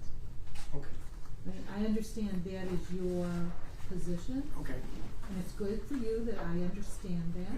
It was short in my closing argument. So, she's not going to agree with your conclusion, but you can keep asking her questions. Up until July 1st, or shortly after that, you were playing Marco along because you didn't trust him. What was the date? I'm sorry, I didn't hear that. Because you didn't trust him. You were playing Marco along From, because what was the date you said? July the Af- first, I'm sorry, Before or July the after? 1st. As of July the 1st. Mhm. Okay. can you rephrase that? When you called him on the phone, were you pretending that he was still your lawyer? Yes. Were you pretending that you had his trust and confidence? Yes. Were you pretending that you wanted to invest money with him? No. I was talking to him about money that I had invested and asking him about the pay structure of when the money would be returned and the investment would be returned and the profits would be paid out. When is the first time that you had decided that there was a problem with skeletons in the closet? When I found out that Marco was involved in my husband's murder. When the people who were doing the investigation for you told you that he was involved? When the people that were doing the investigation for me showed me his involvement with the Larry family,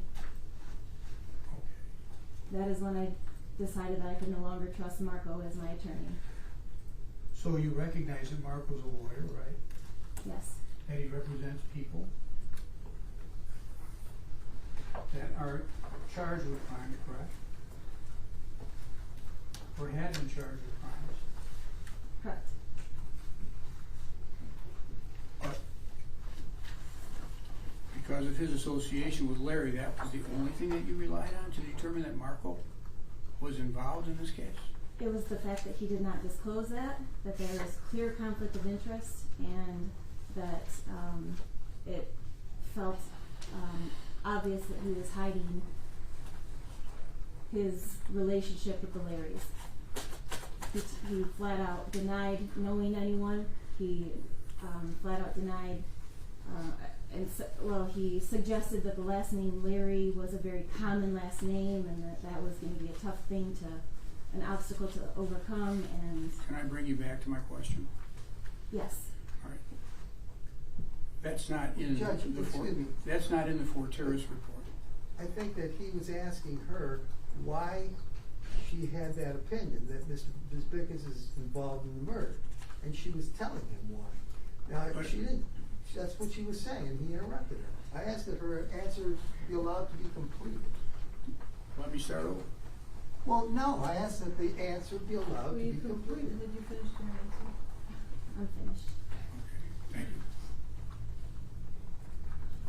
At the office, when you're with Marco, your husband and you are in the office together. This is on June the 1st. There are things that are brought up in that meeting, and you said you didn't recall. Correct. Is that correct? Correct. You knew that there was a case pending that afternoon, Roberta Hutchinson versus Joseph Ferguson. Okay. Yes. You have to say yes or no. I mean, okay is not a response. I don't remember that was discussed. Okay, that doesn't refresh your recollection? Well, now it does. Yes, Okay, so you knew that she had a case against him, she was trying to evict him. correct. You discussed that in the meeting with Marco. Yes. we Because did. Marco was the lawyer and there was a court date that day on June 1st in the afternoon at 2 o'clock, right? I guess there was, yes. Well, he needed to settle the case. Did you guys give him authority to settle the case, to pay the guy cash to get out of the house? I don't know the details of that. You don't remember discussing that, I don't remember discussing but you that. do remember discussing that the case was settled. I don't remember that. You knew that the case was pending that day. You're telling Well, me that can I now. ask No, what I'm the just relevance- asking you. Excuse me, can I ask what the relevance of this line of questioning This line of Objection questioning goes to what relevance. was discussed at the meeting, and I want to get into the 4 things that I believe that were discussed, is? What's the relevance? because they bear on what was happening on June 1st as Hutch leaves the office, and what's happening on June 1st with Marco when he leaves the office. What's the relevance of that? Same question, I give you the same answer. I want to get into the 4 things that were discussed with Marco, with Hutch, before he left. I'll allow it, Okay. but if she doesn't remember, then she doesn't remember. Okay. I've always accepted that, and I will. Well, no, you keep badgering her with additional information, so you can ask her if she remembers. She remembers. You call it badger judge, I call it probe. Thank you. I'm in charge. And I agree. Thank you. So, was Sac Loris mentioned? I don't remember. Was there any discussion about skeletons in the closet? I don't remember. Prior to that time, do you remember any time in which your husband was angry or frustrated about skeletons in the closet prior to his death? Angry or frustrated? Yes. No. When was it that you first knew about skeletons in the closet? In spring, early spring, the day of my father's Zoom meeting, and I don't recall the exact date. And that is when, was that the question? That when did I, could you repeat the question? Yes. No, that's it. That is when we knew that it was confirmed that our money was, our 2.1 was invested in the movie.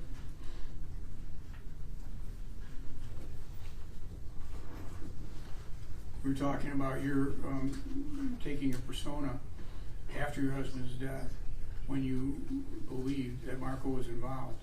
When was it that you came to that conclusion in June? I don't know the exact date, but it was when I had a meeting with my private investigators, and when they showed me a picture of Marco Bezikas with Darnell Larry and Darnell Larry's wife. You hired them in the middle of June, Early, middle June. and so then it Early, was I think earlier than early? I hired them the day that of my husband's funeral, so it would have been within a week or so. As it relates to your husband's funeral, at the point that you are sending out thank you notes, are you taking on the persona of somebody who is actually grateful for what it is that the people at Allah had done? Checking the relevance of that. We're showing the fact that she is showing a different persona than actually is going on, and that she has an ability to say something and look you in the eye and it not be true for whatever purpose it is, whether she thinks it's justified or not. So I'd like to answer that question. It goes to credibility. I was Well, fortunate. you have to wait for the judge to rule. I'm sorry. She said I she's withdraw my lost. objection. You can answer that. Okay, thank you. I'm fortunate enough to have a strong family unit around me. So as far as the thank you notes that were sent out, my family went through and handled all of that for me. Are you saying you didn't write the thank you notes? That's exactly right. So,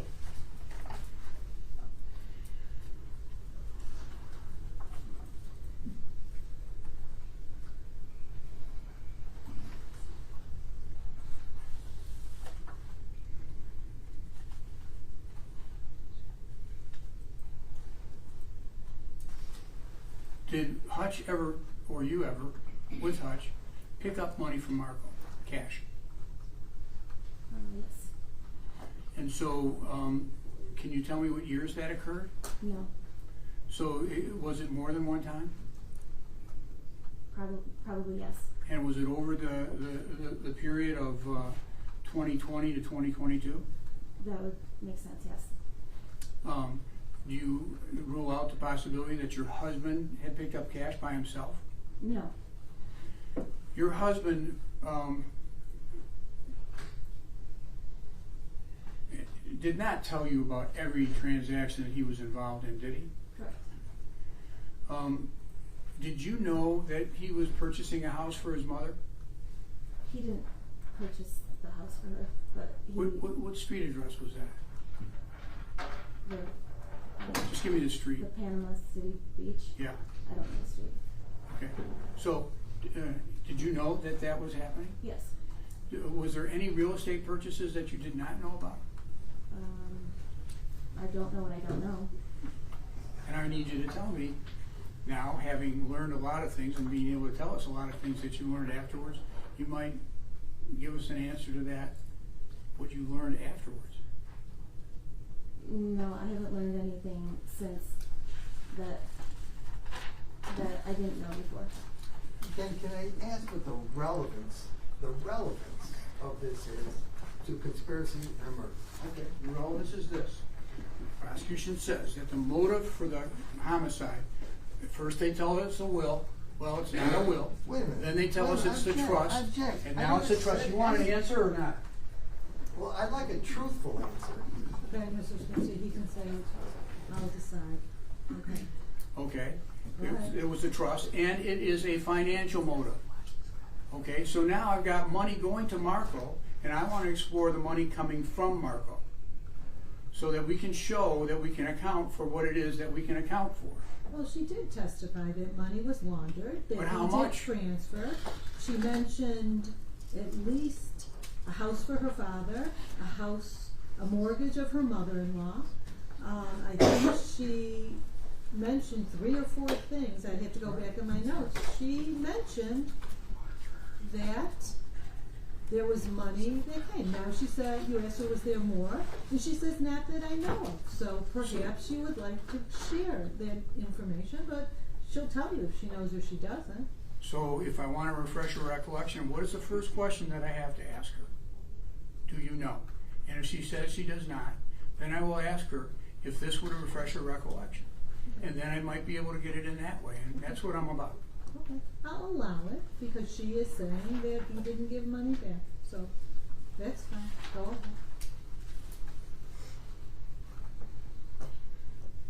The house that you had up in Port Sanilac, Yes.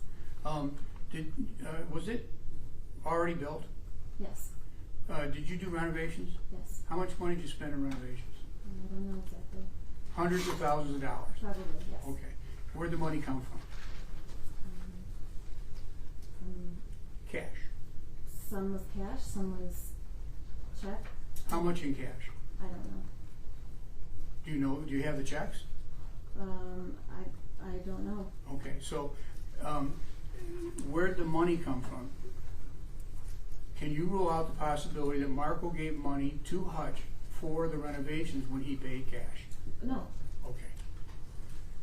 The payoff on the mortgage at the address, which I'm not going to say, on Lakeside. Thank you.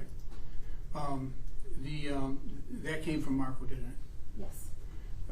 And if I tell you the date, June 30th of 2020, does that refresh your recollection about that transaction? Yes. And was it $467,851? That sounds right. Okay. Who is Jeffrey Yip?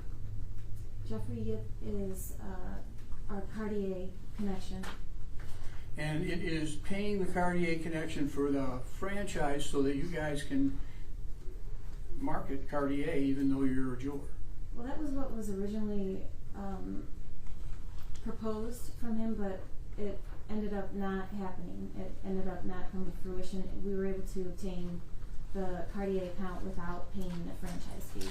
So But you gave Jeffrey Yip a lot of money. yes, because we were purchasing Cartier glasses through him. Okay. So, Judge, if I can, and I'm going to refresh your recollection, but I'm not going to introduce it into evidence. But this is my summary, which I'm going to go through. Ma'am, can I approach? Can I? I'm going to run through what I know, and you tell me whether you remember. Is that fair? Yes. Okay. So on October the 16th, 2020, there's $250,000 wired 2 times to pay Jeffrey Yip. That was from Marco's trust accounts. Do you recall that transaction? It's the second. It's 10/16/20. 10/16/20. Yeah. Okay. Yes. Second one. So I'm sorry. What was the question? Do you remember paying Jeffrey Yip $250,000 twice in October of 2020? I don't remember specifically. All right. What about in December 28th of 2020? Do you remember him paying to Richard Gizzy a check? Yeah. Yes. And that's for a Talbot address in Oak Park. Correct. That Talbot address is the address that your father lives in. Correct. And did he buy that place for you? I'm sorry, does Bickus provide the funds from the cash Yes. that he was holding in Yes. his accounts? Yes. Okay. And what about the second set of payments to Jeffrey Yip? Yes. That's a January 20th of 2021, $194,958.50. Yes. You recall that transaction? I don't recall, but if it's to Jeffrey, that was for the purchase of Cartier glasses. Okay. And then in February 12th of 21, did he give $100,000 to Ram Creations in 2 separate checks? No. Okay. And why do you say no? Because Ram Creations is another retail jeweler, and we don't do business with Ram Creations. Why would Marco give a check for $100,000 twice to Ram Creations, if you know, for your benefit? That's would cause for not. speculation. You want the answer? She just said he did not. I know, but he's objecting. Okay. I'll She take the answer. answered. Okay. You had purchased jewelry and equipment. Was this part of purchases for that? No. Okay. Do you know what it was for? No, this is not our purchase. Okay. And what about a wire on March the 9th of 2021 for Jeffrey Yip in another amount, in the amount of $100,243.76? That would be for purchase of Cartier glasses. Okay. And again on March 9th, another $64,000. Is that for Cartier as well? Correct. And so then there was a purchase of H&H Vacation Home, LLC. And this is for a property that is in the Keys. Is this the property you talked about that was part of a condo association that you were leasing? It's a part of a resort.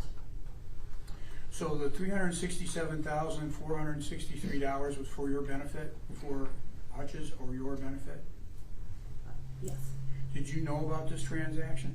Well, I wasn't sure how it was conducted. I did know about it. I know about that we co-own this, so yes.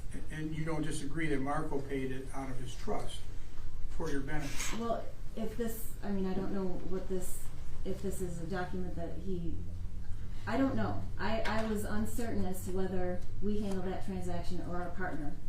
So I don't know exactly what the legitimacy of this document is. If this is, it doesn't look like a bank account. It doesn't look like, it looks like something like a.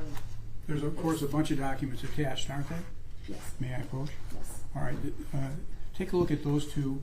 There is supporting documentation there that would indicate who it is that this is for the benefit of. This looks like the same thing that I just gave back to you. Well, the top is, and it's highlighted for the particular transaction. So for the $64,000, if you look at that, it should show you the support documents. And for the other amount, it will show you the support documents Okay. for that. Okay, so there's support yeah, I was not sure how that happened, so, with the H&H. So if this is, yes. That looks right Okay, in the thank you. 10-second. So, thanks.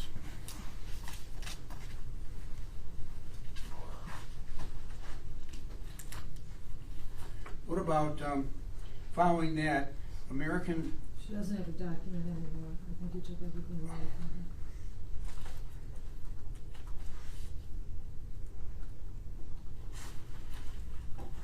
I took this away, I'm sorry.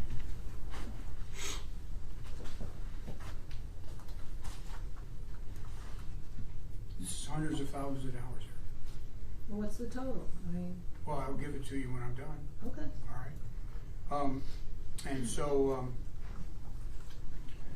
taking a look down the next one, there's $274,973 in two separate checks that were to Front Beach, Unit 2204. Do you recall that property? Well, that would appear to be my mother-in-law's condo. Did you know that he paid for the mother-in-law's condo? Yes, I knew that was happening. You knew it was happening at the time? Correct. So, those two transactions coming from the trust accounts from Bisbicus? Correct. And then, there was a Westland Mall Realty. Yes. What do you know about that?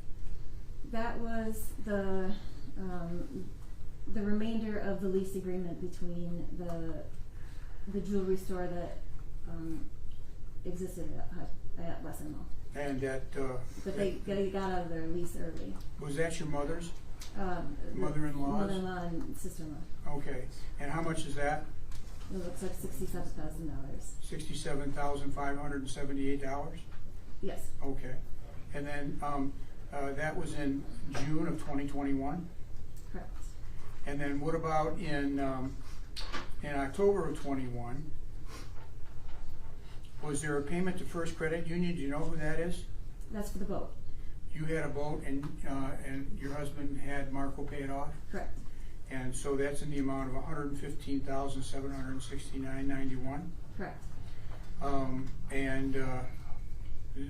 And finally, not finally, but there was the mortgage payoff on your house. On the pawnbroker's studio. Correct. This is the one that was supposed to close on April the 15th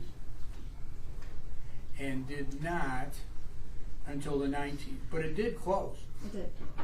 And it's $599,000, 824 cents. That's the correct amount, right? Yes. All of these transactions were transactions that you don't disagree with, except for two.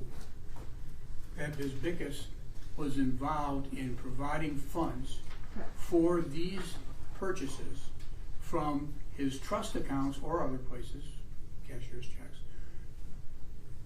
that was generated from cash that you and Hutch gave him. Correct. Okay, and if I take out the $200,000,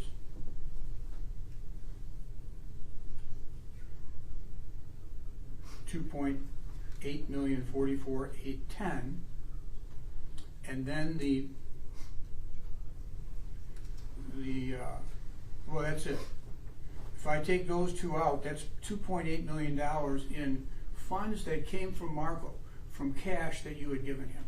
Yes. Okay. Now, you've already agreed that Hutch has at times picked up money that you know about, correct? Yes. There are times probably that he picked up money that you didn't know about. I can't say probably. You Is knew it he was- possible? Yes. Okay, I'm going to ask you the possibilities. You knew he was a gambler? You knew he gambled, right? Yes. Okay. And you knew he had to pay off his losses, right? Did you ever give him money to pay off his losses? His losses to who? To the people that he bets with. Well, we're assuming a fact that's She not just- in evidence. Wait, Well, I what gotta loss- tell you, Judge, it doesn't take a stretch to think that a person who gambles has losses. Well, Judge, but it's not, we're talking about $20 million that they No, we're gave not. this guy. No, We're not talking about. We're not talking about 20 million. We're talking about what she can't recall, but maybe between 5 million and 10 million, and then deduct from that the other cash payments that they made Do for we have his themselves. trust account? Are we gonna see how much money went into his trust account? Yes, Okay, good. I mean, they have it, Okay. okay? Marcos? You don't have Marcos? it? Marcos accounts? No. I'll be happy to give it to you. I mean, context, I mean, this is a no context at all. This has But you great can- context, Judge, because it goes to the cash that went to Marco. She's speculating about the amount of money that he received, whether his trust account is there or isn't there. The cash that went in there is what we're trying to get to the point of. Okay? If Hutch is diverting money for his business, that's one thing. Okay, that's cash out of it. He says 20 million, I say 10. Okay?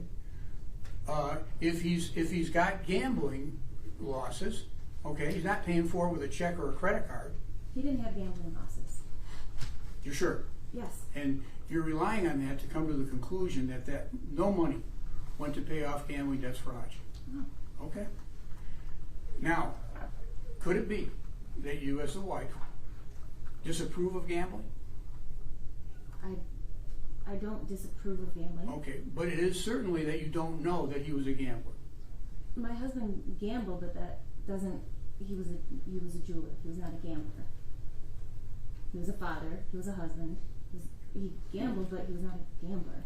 He was a father, he was a husband, and don't tell me to ask you what other things he was. Because you've got immunity based on the things that you did with him. Okay. All Okay, right. Mr. Counsel. I went too far, and I'm going to apologize. I don't know what else to do except for say I apologize. But the point has to be made about the money and the lack of documentation about the money that was received. Okay, you made your point, but she says it was 20. She said it was or 10 to 20. You've only accounted for 2.8. You got there. You made your point. So somewhere there's maybe more money. Somewhere Maybe there back may with not. Hutch. Maybe in Fort Knox. Maybe. So I don't understand. She's not going to agree with your argument. We know what we know, Judge, and we know what we don't know. And what we don't know is how much money was given back to Mr. Hutch.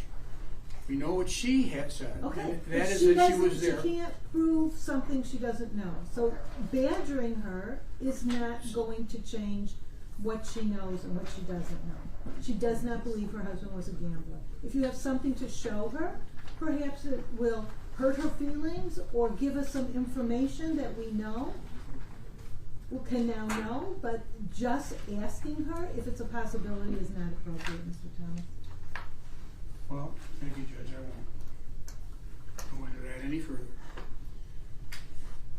Maybe he flew to the moon too. So, you know, sometimes speculation just to there's no jury here, Mr. Thomas. Judge, I need to explore what she doesn't know. Okay, Okay? And if she says she doesn't know, I'll move on. great. All right? But the proposition that it's 10 or 20, to me, is something that is difficult to deal with, and I should be given some latitude in going into that. So you've proven that they got 2.8 million, and she's told you what she knows. So That far. money went back to Hutch. 2.8 you just showed. Well, no, I think you missed the point. Man, Or maybe you didn't make it. So go Yeah. ahead. all right. We have these transactions where cash is given and money is being supported in the materials that we've just shown you. But there was cash that came back. He would go to Marco and pick up cash that he had left with Marco because of whatever needs he had. Isn't that correct? That's correct. But you don't, as you sit here, you don't recall when that occurred, right? Yes. I asked you about how many times, and you really did not recall that either. Correct. And but in the world of things, we're talking about 5 to 10 million minus whatever he gave back, aren't we? Correct. Okay. And 5 to 10 million minus whatever it was that Marco gave to. You knew about a Cash App account? Yes, You knew that there was $300,000 owed, correct. Did you ex- Owed to To us, you? yes. and that Marco was gonna try and collect it for you? Kyle Murphy represented us in that case. Was and- Kyle Marco's associate? Yes, So it was all law that was trying to collect the money back? yes. Okay. And, is that part of the $300,000 that you were asking that should have been returned? No, So when did that $300,000, when was that given to Marco? no, thank you. Thank you, Laura. Thank you. That was never given to Marco. That remained in an account that was frozen by Cash App, and once that matter was settled, it was released, and we were able to transfer it from our original Cash App account to the bank account that was connected to it in $25,000 increments each week. Kyle gave you the information on that and you're straight. Yes, well, I was there for that. So Kyle didn't give me any new information. That was just Well, you're something getting that was paid handled now, right? years ago. Pardon me? You're getting paid now. No, we were getting paid then.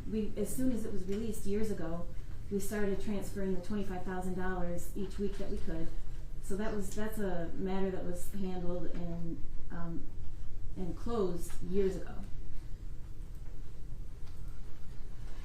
All right, so, there was scripts that were given. I asked you about the scripts.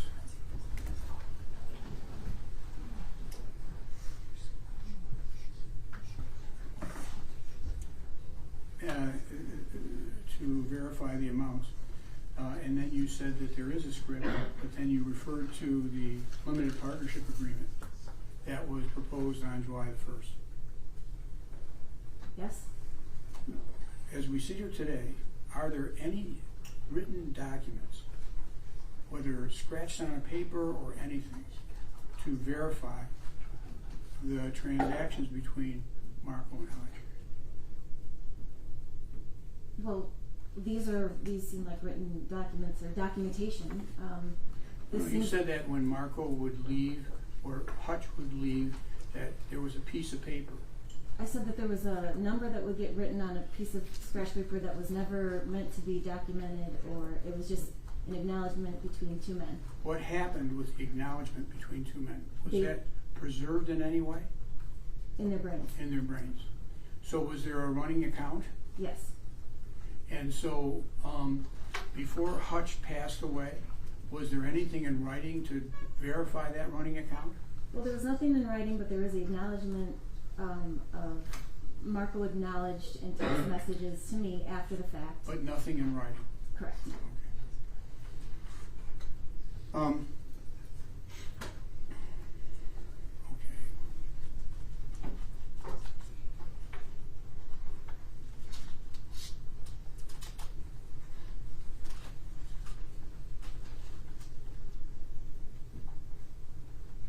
Did you know that Marco was able to generate funds from anything other than his law account?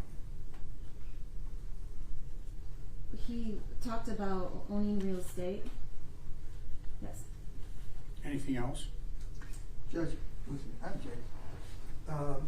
Statements of a party opponent are admissible when offered by a party opponent against the maker of that statement. You can't get the statements of Mr. Vickerson because he's not a party opponent. I am. That's why I can offer those statements, but he cannot. It's hearsay when he does it. Objection, hearsay.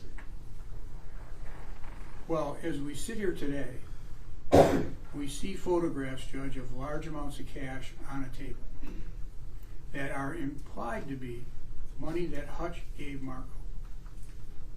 And so what I want to explore is the source of that money and whether she knows by some admission that Mr. Bizbickas had that this money was related to criminal activity that was not involving them but may involve him.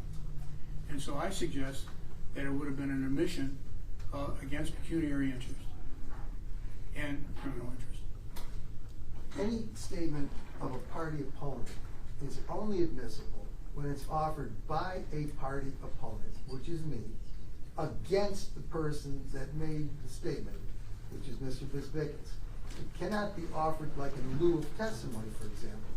Otherwise, you know, there'd be no reason for people to have to come and testify. You could just put their statements in other people. You can't do that. That rule applies as it's written, and as it's written, it'll only allow me to put in the statements of Mr. Bisbickus, not Mr. Thomas. Okay, so don't tell me what you're trying to prove. Okay. Respond. My response is this. The reason for the hearsay rule is because there's confrontation issues and reliability issues. An admission against penal or pecuniary interest by a person is admissible because it's inherently reliable. Who would incriminate themselves? And so the hearsay purpose and the purpose of what it is that Mr. Skrinsky is saying isn't served here. Okay? So what I'm asking her is whether Marco admitted. You're saying it's an admission against interest as opposed to a statement by a party opponent? Yes. So It's an admission against interest by a party opponent. I mean, that always enters into it. That always enters into it. Because you can put your entire case in. Nobody ever has to come and testify. If that were the case, then any other explanation other than what the witness says that the money is for would be left without an ability to rebut. No. There's a perfect ability to rebut. I mean, But you're saying we have not through another this person witness. that can get up and give testimony. I'll sustain the objection. Judge, I'll ask for a ruling. I'll sustain the objection. You knew that Marco Bisbickus had a law practice. Yes, He had represented family members. yes, He charged money for that. correct. He had independent wealth. Other than the money you gave. Yes.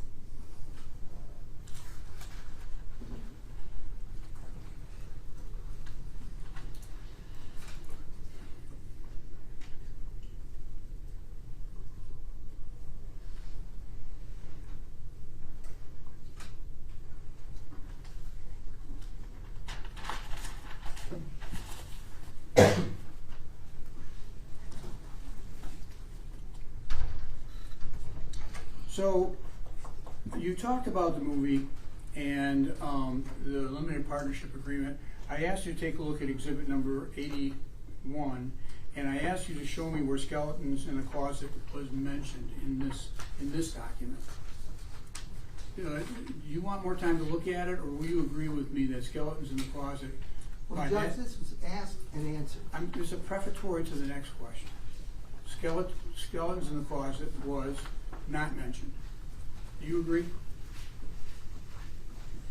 I would have to look through it myself. I don't want to. Can I get a stipulation?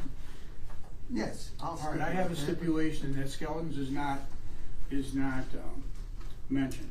You said that you were surprised when Marco dropped the bomb. Yes, because it was not fully agreed upon that we were going to do that, and he came out and said, here's what's going on. And this is over millions of dollars. Yes. And so he dropped the bomb, and what month was that? I believe it was in spring. Spring of Early 2021. 22. I'm sorry, 2022. Yes. All right. So, you continue to use him as a lawyer. Yes. His relationship with Hutch appears not to have been affected in any way. Correct. We trusted him. Was there acrimony between he and Hutch over this? No. Was there any discussions that they had that were heated that you saw? Not that I saw. Okay. Did you see any texts or emails that would confirm that there was some acrimony over skeletons in the closet? No. He drops a bomb in March, and you continue to use him through April, May, and June, and into June. Correct. Right.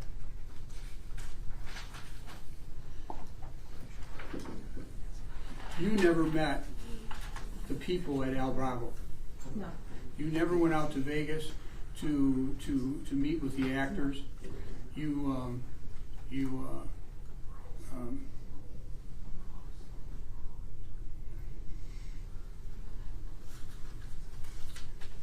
I'm gonna move on.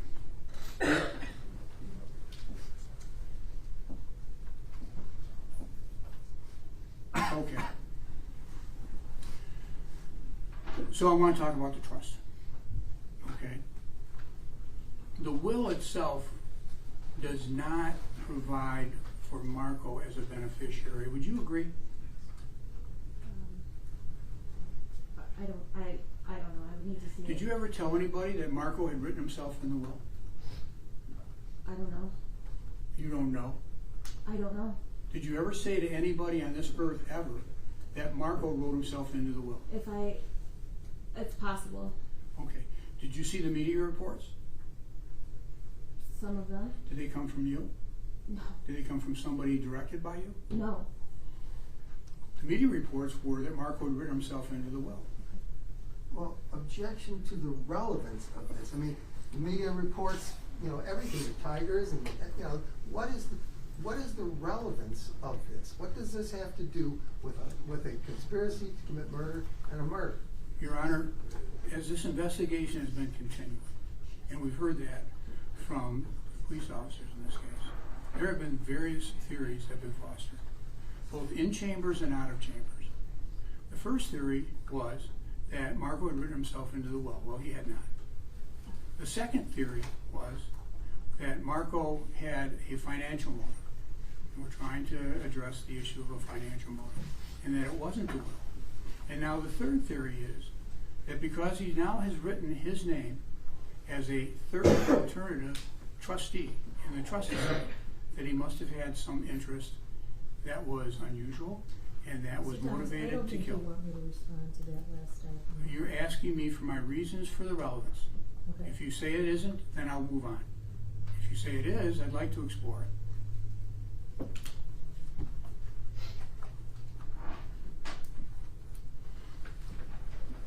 May I just make a brief response? Sure. He's talking about the first theory, the second theory. Whose theories is he talking about? Right. What difference are these I mean, I don't care theories what the make? free press says. I guess there's an argument. I'm not gonna say them.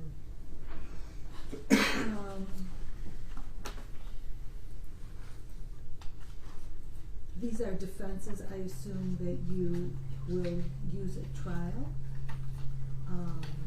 She has indicated she never was a proponent of any of these theories, so I will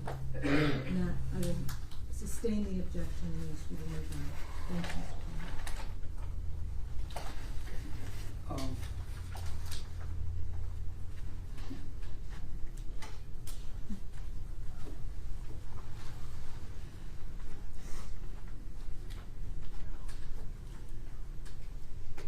You were shown the trust document.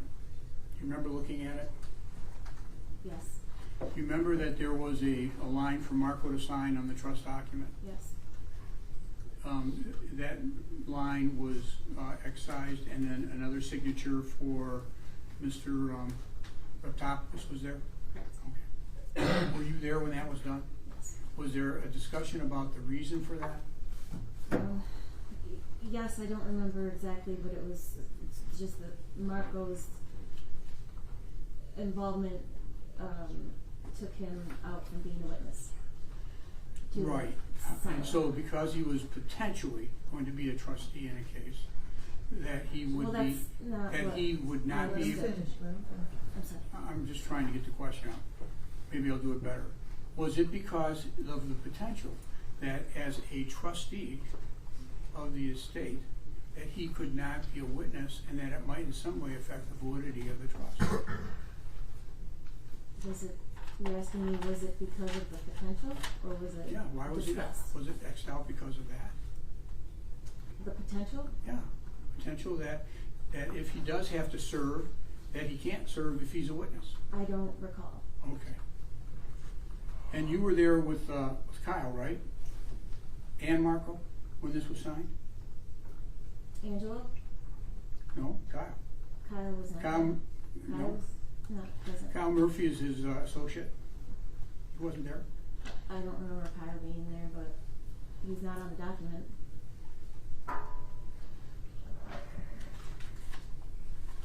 And it's the trust document that is supposed to be the motive for the murder. Objection. Is that a theory that you No, are aware of? Wait a minute, I made an objection. He's objecting.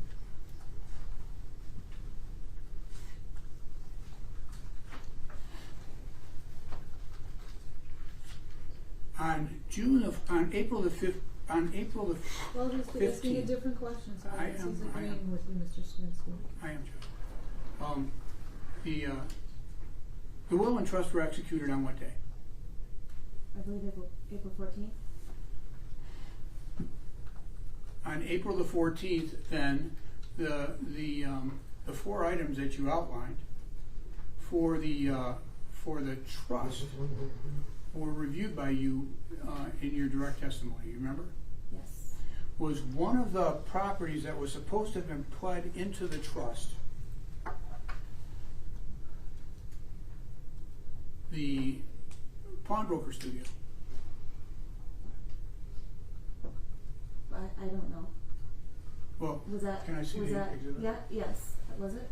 I'm going to show you because you're not sure. It's at the back. They're at the back. If that's what I agreed to earlier, I'll agree to it again. So now you remember. Yes. Okay.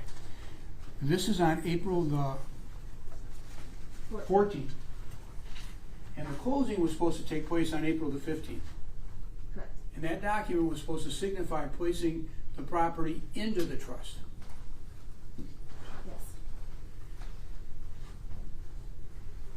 And you were examined relating to Marco's cancellation of that and the fact that it was not closed when it was scheduled. Correct. And what was the importance of that? I'm not sure I understand what you're asking me. The property did close 4 days later. Yes. Okay. The property was already pledged into the trust. Yes. Marco was supposed to be the trustee that was supposed to be able to benefit from his trusteeship if you were killed or if your husband was killed, Yes. or both of you were killed, right? Or died, I'm sorry? or died from natural causes. Or died, but this is a motive for murder, and that's what it's been purported to be. Well, So I'm just trying to get into that. Judge, that's assuming a fact that's not in evidence. I mean, who's purporting that to be? The witness?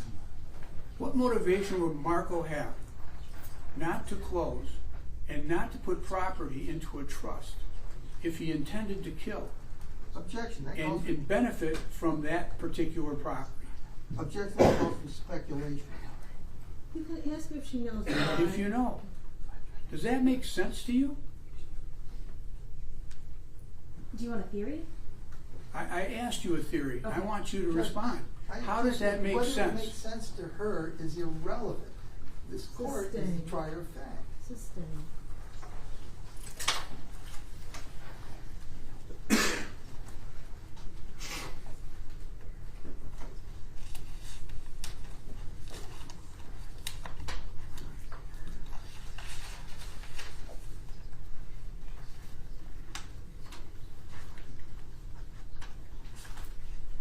How much more do you think we have, Mr. Thomas? Judge, I'm going to be done in less than 15 minutes. I'm running out of paper. And how long do you think you will be, Mr. Bellata? Not too long, Your Honor, probably about, 15, 20 minutes. And Mr. Maybe Taylor? less. Probably say. I wouldn't mind asking a break just for 10 minutes. 'cause Well, we've can I gone just for a long finish time. and then? As soon as Mr., but I'll let Mr. Thomas finish. The issue is your FBI agent. The FBI agents have been sitting in the back, yes. And how long do you need for those two witnesses? But for just me, an hour. And they That would would be be for taken both. out of order. The original plan was that Mr. Darnell Roy would testify before them or after them? I'm sorry. Darnell Lara, yes, on Friday the 24th. I'm sorry, it was the end, I didn't mean to disrespect the name. Don't worry, man. I'm gonna make sure I'm okay. I don't know about nobody else. I'm gonna make sure I'm covered. Okay, thank you. Judge, I'll just do one question and I'm done. Sounds like a I plan. mean, the lawyer's promise. Okay. All So right. you say just one more. Go Did ahead. you have your phone with you that day? No. Well, I had it. What day? I'm sorry, she didn't finish. Which day? What day? Oh, June 1st. Okay, Judge, I'm hard of hearing. I'm sorry about that. okay. It's not that I don't listen. My wife says that. You probably would What- agree with her. But she'll be happy to hear that. Yeah. I had my phone with me in the morning and then I forgot it at the jewelry store for our meeting with Marco. Okay, thank you. Thank you. All right. Mr. Bellotti, you're asking for, Well, I can go. It's fine. I mean, you need a 5-minute No, break. I'm good. I just, Do you need a break? yeah, that's a good. I just want to get it done. Okay. Thank you. All right, good afternoon. I appreciate you being here today. I know this area of questioning is bringing up a lot of people members, and I apologize in advance for the idea to sit here, but I do have to tell you that I represent Mr. Angelo Raptopoulos. Yes. So I do have to ask you some questions. So let me ask you, how do you know Angelo? I know Angelo through Marco. And about how many times have you actually met with him in person or seen him in person? More than 10 times? I would say 10 to 20 times. 10 to 20? Okay, thank you. 40 years. And how would you describe your relationship with my client, Mr. Raptopoulos? I would say acquaintance. Have you ever socialized with my client? No, but he has been to my house. About how many times? I believe once, maybe twice. Okay. And you were talking recently in your testimony about signing the trust. I guess the will and the trust were signed the same day at All Law Yes. and Marco's law office. And I noticed from documents that Mr. Raptopoulos, my client, signed as a witness. Is that right? Yes. Okay. Isn't it true that he wasn't sitting there with you while you were meeting with Marco? He was brought in to sign because Marco couldn't sign. Is that right? Yes. So Angelo, he was somewhere else, correct? Correct. So he may have been having coffee. You just don't know what he was doing, but he wasn't in your meeting, correct? He was somewhere in the law office, and then when it came time to sign, he was brought into the conference room. Right. But you have no knowledge of whether he read that document? No. Or he knew what he was signing? I have no correct? knowledge of that. Okay. He signed as a witness, correct? That's all you know he did. Correct. And as far as you know, he didn't stand to benefit directly from this trust agreement or Correct. will, correct? Correct. He wasn't a trustee in the event that something should happen to your husband or you, correct? Correct.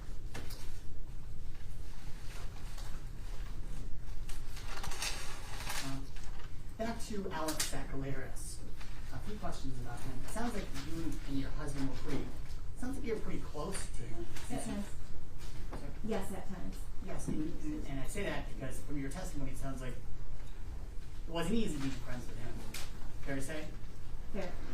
And then Mr. Thomas asked you some questions about this, and I want to go back to it a little bit. Right, the night before this horrible tragedy happened at Church Forest, the night before, did Alex come by your house? Do you remember? I don't remember. I don't think so, but I don't remember. Okay. Would he at times come to your house to see your husband or you? Yes. And did any of those times turn ugly? And I say ugly, I mean, did he ever make any threats or act out of control during those times he visited you at your house? He never made any threats. Anyone that knows Alex knows that he can act out of control, but that was not out of character. Well, let me just ask you about your experiences with that, because you've made a point to say that he wasn't violent, but then Mr. Thomas asked you questions about Mr. Sakalaris having a history of violence, and you said yes, but he wasn't violent with us. Is that right? Meaning you and your husband, is that correct? But you were aware that he had done violent things in the past, correct? Yes. And I don't need to get into all of those things, but you were just aware generally that he had engaged in acts of violence against his own family members, for instance, Yes. correct? And was there a dispute about some gold coins between Dan, your husband, and Alex Sakaleras Yes. at the time, in the time period prior to your husband being killed? Well, there was always what my husband referred to was coin talk with Alex. Alex loved to talk about coins. It was a hobby of his. It was a passion of his. And so, as far as a dispute, it was always up in the air. The status of the coins. What type of coins were they? Were they gold coins? Or do you know? If you know. They were gold. Most of them were gold. Yes. And it got to the point, at least this time, maybe this was one of the multiple times that he was sort of on the outs with your husband. It got to the point where your husband blocked him, I guess. Mr. Thomas gave you an exact date, I think in April, possibly, of last year. But your husband blocked him from on his phone, correct? Correct. And shortly, moments before he was shot, your husband was shot, Alex Sakaleras pulled up alongside of your vehicle. Did you find that, was that odd? Were you expecting him to be there? It wasn't odd, but we weren't expecting him to be there. Like, do you know how he knew you guys would be there? If you know. 2 weeks prior to the murder, I was at the pawn shop myself with electricians and tradespeople, and Alex had popped in because he knows our vehicles, and he stopped in and I showed around, and we talked for a little bit, and so. Is that when Alex first found out that you guys were buying that particular pawn shop? I don't know. That's the first time. Is that the first time you saw him in relationship to the pawn shop? I believe so. So he just popped into the pawn shop? So he just popped in, he saw our vehicles there, and he popped in. I guess what I'm kind of getting at is, had he been, like, I don't want to say stalking you guys, but had he been, does he follow you? Do you know? Like, how does he know where you guys are? It seemed like he knew where you guys were on June 1st. I'm trying to eventually get to that. Well, he would come to the jewelry store often. He was acquaintances, quasi-friends with some of the guys that work there. And so it was not uncommon for Alex to pop in at any point in time. He didn't have a 9-to-5 job. He didn't have a schedule. So he would come into the jewelry store, and the jewelry store is only less than a mile from the pawn shop. So you and Dan were your husband were at the jewelry store just before you went over to Marco's office for that 11 o'clock meeting on June 1st. Yes. Did you or your husband tell anyone at the jewelry store, if Alex comes looking for us, don't tell him where we're going? In other words, did you tell people not to disclose to Alex your plans that morning? I did not say that, and I did not hear my husband say that. Okay. Do you know how he happened upon you shortly before the 12:36 p.m. shooting? I don't know. Did you speak with him at all while he was parked next to you in that driveway that we saw in the video right before the shooting? No. Did he appear to be did you see him try to speak with your husband or you? I guess I'm trying to understand, what was he doing sitting there? He's just sitting there? Yes. Your husband's window's open, so yes. What's that all about? He pulled up, and it appeared that he was trying to talk to my husband. He always tried to get time with my husband, and okay. a lot of times my husband would have to brush him off because he just wouldn't have time for it in that moment. So. Right.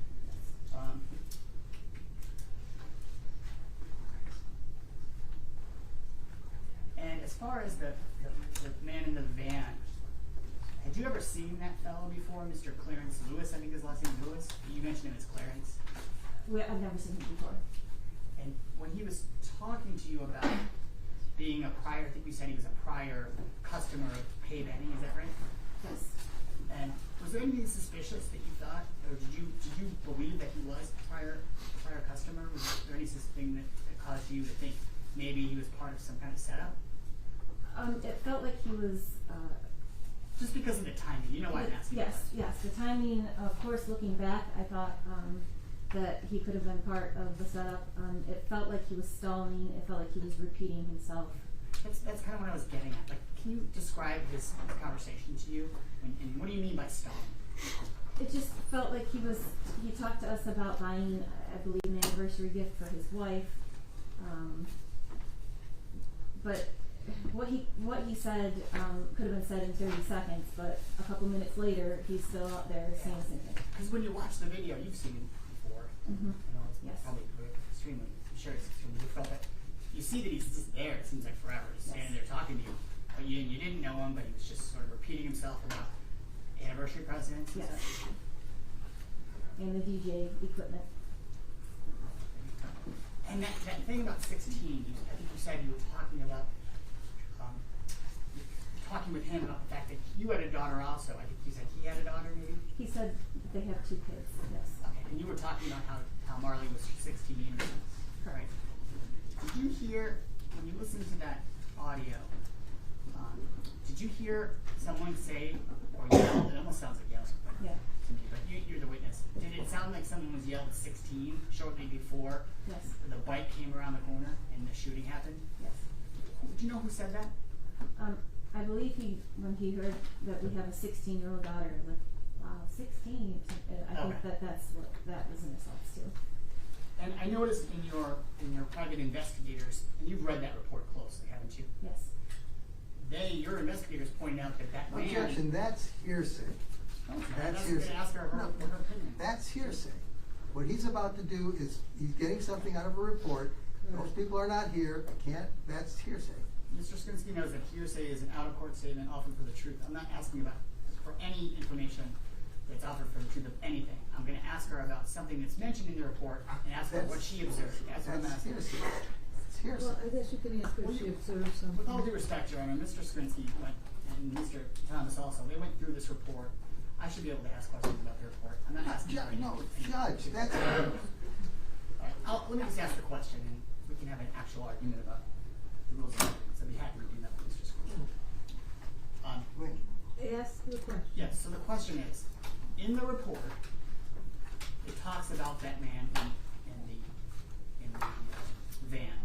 And it talks about something. I want to ask you if you saw it. Did you see him? Hold on.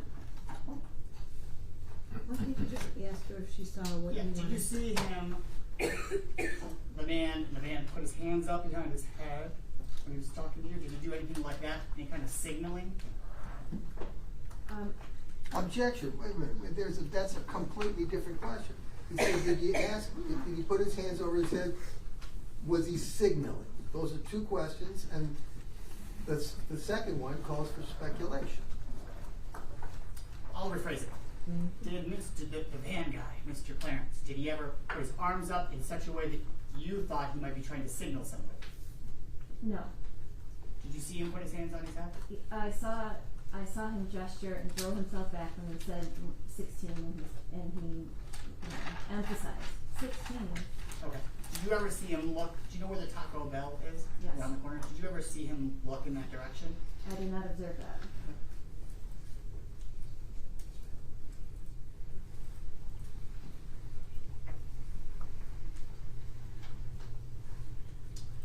Have you ever had any phone calls with Darnell Larry? No. Roy Larry, I assume not. No. Is that correct? That is correct. But Alex Sacalaris, was his phone number in your phone? Yes. And did you have contact with him on Yes. occasion?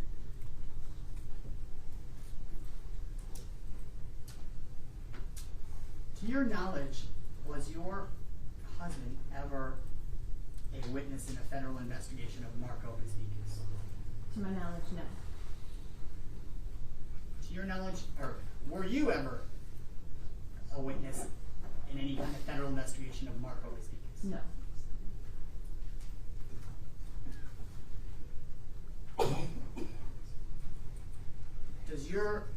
Do you or your husband have any ties to any organized crime group? No.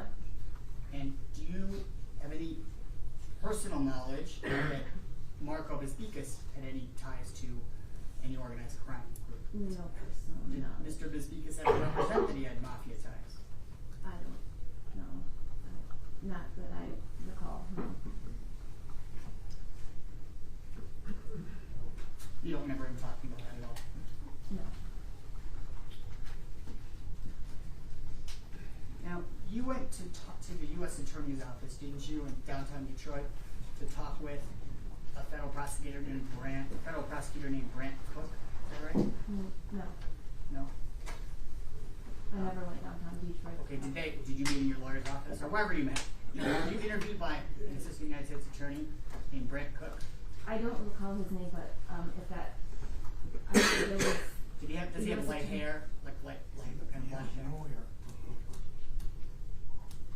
Do you remember what he looked like? I'm just trying to figure out who you talked to. He had just had hip surgery. Okay. Do you know the name Craig Whittaker? I don't. In any event, but do you know if there was a federal prosecutor meeting with you? Yes. And where did that happen? It happened at Freed Saperstein Sackler Law Firm. Okay, at the law firm. Okay. And they gave you a document to sign called a proffer letter, correct? Correct. And you know that proffer letter said that you can't be prosecuted federally for using any statement you gave them, correct? Correct. Did they also explain, though, that that did not give you immunity from any federal crime that you committed? Correct. So as you sit here today, and if you don't know, you can say you don't know. I'm not asking you for a legal opinion. I just want to know what you think. Do you believe that you're immune from prosecution for instance, federal tax evasion by the federal authorities? Objection. I would ask for a foundation for any information that she may have about that, because it could lead to an attorney-client privilege issue. I'll rephrase my question. As you sit here today, do you believe that you are immune from being prosecuted by the federal government for tax evasion, which you've already basically described you were doing? I believe that the papers I signed provided protection. The papers that you signed, don't they just relate to that particular meeting? That anything you say at that meeting would not be used against you? If you know. If you don't know. I don't know.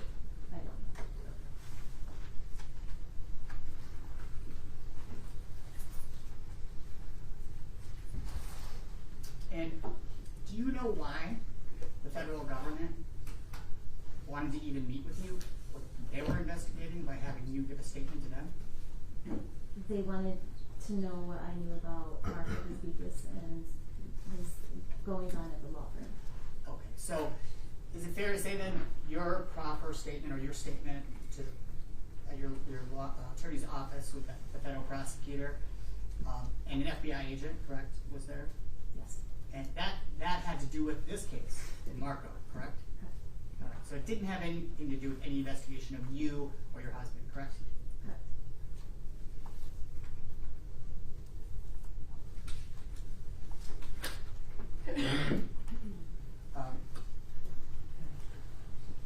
And talking about the cash, how did you arrive at that number of $5 to $10 million in cash that was not reported in 2020 and 2021 that you used for various things? How did you come up with that number? It was an approximation. I guess approximation based on what? Because basically you said that nothing's really written down. Right. Based on the sales that were written down and the field for the day and the day-to-day business, yes. So you had more of a general sense of how much cash. You never calculated it. Correct. How did you decide, by the way, how much money you were going to report and how much cash you were going to set aside and not report? It wasn't predetermined. It was based on customers that came in and transactions that necessitated it. Okay. So I want to get to that because you said in your original testimony that when that you knew that customers, and this may have been on cross, but at some point in your testimony you said that some customers simply don't want to fill out those Form 8300s. Yes. When I say Form 8300, you know what I'm talking about? Yes. And that requires a person's name, their driver's license number, their social security number, correct? And so some of your clients, for whatever reason, don't want to give that information, correct? And so that would benefit them to not have to fill those forms out, correct? Correct. And make them more likely to want to do business with you and your husband, correct? Correct. And that's why you did it, correct? Yes. But there was another reason you did it, too, isn't there? Besides accommodating your customers? That was the primary reason. Okay. But it also allowed you to not report that money, because if you filled out the 8300 yourself and sent it in, then you would be expected to declare that on your income tax return. Right. That was not the driving force. We were doing quite well without doing that.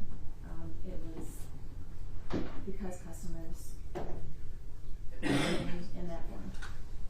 But the benefit to you was then you have all this non-taxed income, correct? That you get to keep. That we got to keep in cash form that ultimately you can only do so much with cash. Understood. And did you lie to your accountants? Did you mislead your accountants about how much income you had? It never came up. Your accountant never told you that, hey, I have to report all your income. What's your income? They never asked that? They did, and we provided what we did to them. Right. But so you misled them because you didn't provide the other cash numbers, correct? Correct. Because if you had told your accountants about that, then they might have reported that, and then Correct. you didn't do the 8300s, etc. That would cause problems potentially for you, correct? Correct.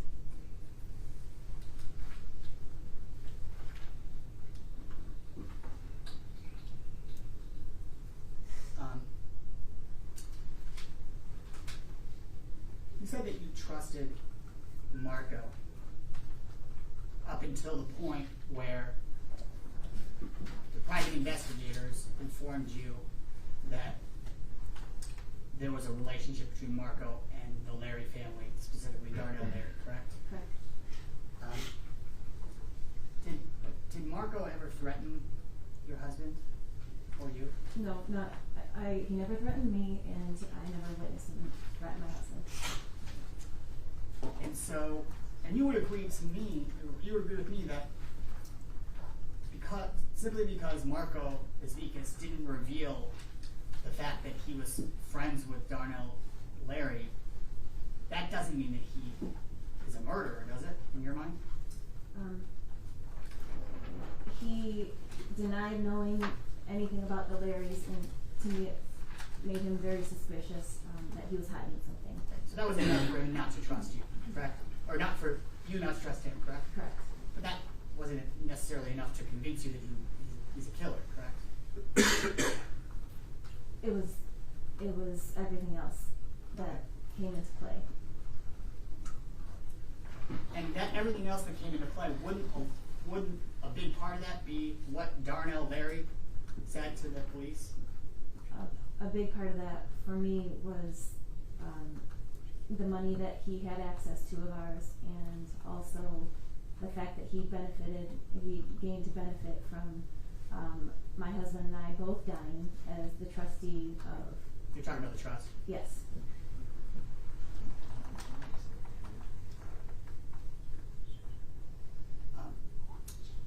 What was the state of your relationship with your husband around the time that he passed away? Were you on good terms? Were you close? Just generally, I don't mean to pry, I just want to understand. The state of our relationship was excellent. So there was no infidelity on either side or anything like that? No, we just spent days in New York together, and we just spent weekends at the lake together. And you guys worked together a lot, even during business hours, correct? We were together a lot.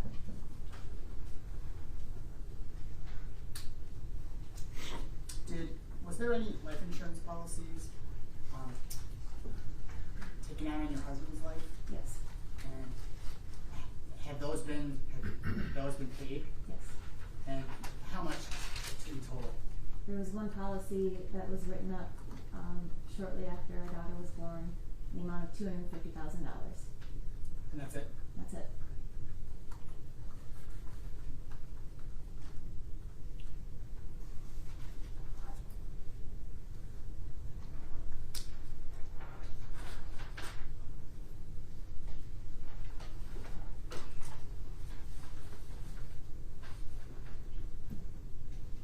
Oh, one more thing I wanted to ask you.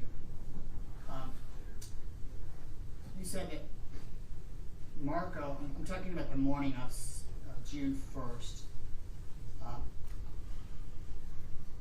You testified about this, I believe on direct, that Marco said that he had to push back the meeting, push up the meeting till 11. Yes. He couldn't do it at noon, correct? Correct. And then he gave you the options of either 3 p.m. or some other day, correct? Yes. So, Marco wasn't saying that you had to meet on that day at 11 o'clock. He said it could be 3 o'clock or it could be some other day, correct? Correct.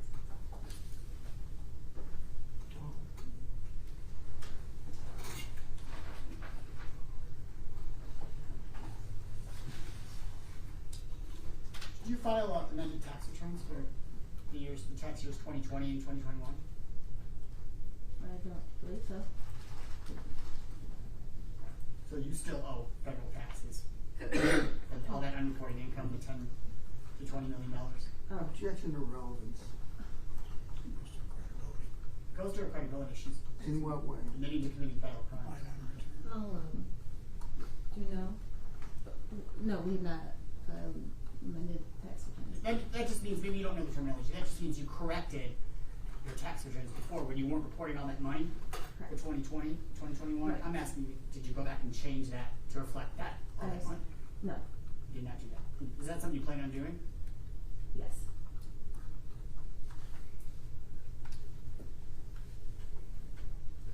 And would you agree, and I'm sorry to bring this back to that terrible time, but this is my last question.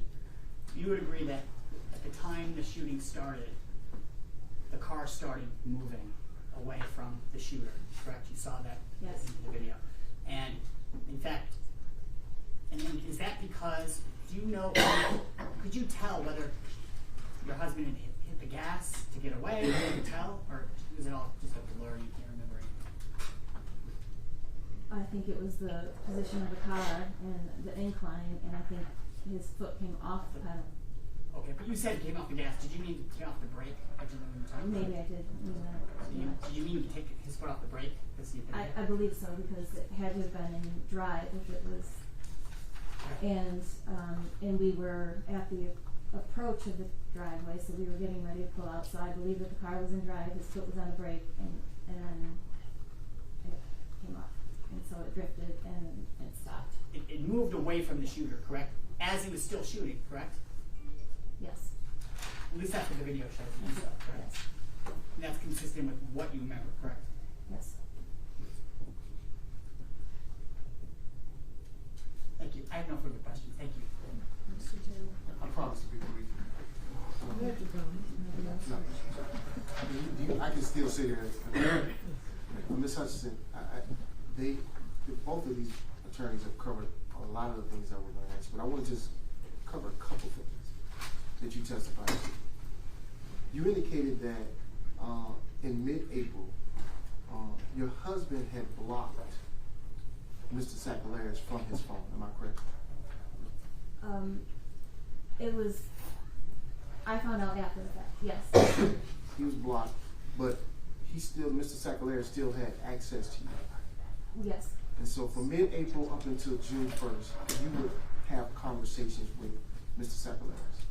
Well, I don't know Or that. telephone conversations. Oh, well, not telephone conversations, but he had stopped at the pawn shop one time during that window. Beyond that, I would not know. I believe you indicated that 2 weeks prior to June 1st, he had stopped by the pawn shop. Approximately, yes. Sometimes, from time to time, your husband would get annoyed with Mr. Sacalaris, and you described that his mental state already. Am I correct? Yes. that he was up and down, and particularly if he was on his medication or not.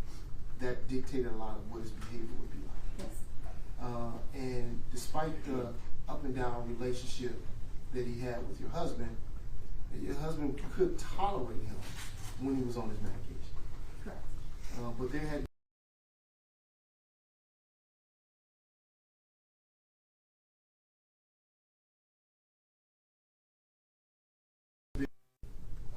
these exchange of coins and things of that nature. Am I correct?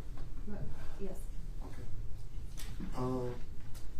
You described your business somewhat, and you indicated that you were practically acting as a pawn shop prior to purchasing the pawn shop you guys were going to move into. Am I correct? And when I say that, let me describe it like this. There were people that you did business with that you would loan money to, and you would hold on to pieces that they purchased from you. Am I correct? And you said that on most of the time, those individuals would come back and pay you the money, and you return pieces. Yes. And the best of your recollection, you didn't remember any pieces that were being kept for a long period of time. To the best of my memory, yes. And based on your Instagram account, you realized that some of the individuals that you dealt with were rappers and entertainers and things of that nature. Correct. And a lot of the people that you dealt with, I should say some of the people that you dealt with, were individuals that were not concerned about completing 8300 forms based on the purchases they made from you. Am I correct? Am I using the right terminology when I say interested in doing it? Or they just simply wouldn't do it given the nature of the cash that they would exchange for the purchases? Correct. And you and your husband, in order to maintain the integrity of your clients who dealt with you in a fashion, simply wouldn't fill out the 8300 forms for those particular clients. Am I correct? And I think it had been asked, but I want to ask it this way. Did it ever occur to you that some of these clients may have been having some unscrupulous dealings? It's a possibility. And I say unscrupulous, and I should have said maybe involved in some criminal activity. And I mean, could have been possible. And you tend to know that individuals that are involved in this type of criminal activity may have violent tendencies. I don't know that my stretch went to that. Okay. But you indicated that Mr. Sacaleras himself had some type of violent tendencies as well. He had a history of it. I never witnessed it. You never witnessed it and never displayed it to your husband. Am I Correct. On June 1st, at the time that you and your husband were leaving the pawn shop, you were completely surprised by Mr. Sacaleras coming into the parking lot that day. Am I correct? It was unannounced. To say I was surprised, for Alex to pop up at any given time is not a surprise. It's just what it is. You indicated yourself that your husband thought that it was weird or strange that the white van that was on the side of Miller Street, that van was there. Am I correct? Yes. At that time. And the person who was later identified as Mr. Lewis, he engaged you in some trivial conversation in reference to the pawn shop and the previous owner of the pawn shop. Am I correct? That is correct. And if you can tell us, I believe you indicated that you purchased a pawn shop in April 15th or April 19th when it closed. Yes. Am I correct? And how long had the pawn shop been closed? Had it been closed at that point in time? Yes. And do you know how long it had been closed prior to you purchasing? A year, perhaps more. So it had been a little more than a year, but this gentleman, Mr. Lewis, wanted to engage you about purchasing things from that particular pawn shop. Correct. And you indicated that your concentration during the course of that period of time was mainly with Mr. Lewis and conversing with him. Yes, And it even got to the point where you started discussing the age of your children. correct. And at that moment in time, you indicated that you noticed a person on the bike go past. And am I correct? Correct. And how long after that person went past did you start hearing gunshots? It wasn't immediate, it was like a minute or so. A minute or so. And initially, and to this day, you don't know where those gunshots were coming from, or you didn't initially. I'm sorry, I apologize. You didn't know that they were gunshots initially. You said you just heard bang, bang, bang. Am I correct? Yes. And then you noticed that your husband was injured. Yes. And you didn't know where they were coming from. Am I correct? Correct. And let me ask this question. I apologize for backtracking just a little bit. Your husband had a CPO. Yes. And he had his weapon on him on that day. Am I correct? Correct. And it was your testimony that the weapon was possibly tucked away in his back, in the back area. Correct. It was not sitting on his lap as Alex drove up. Am I correct? I can't speak to that. It is more likely that it was tucked in his back than on his lap because he didn't keep it on his lap. Okay. It's safe to say that he never rolled his window down when Alex pulled up. Correct.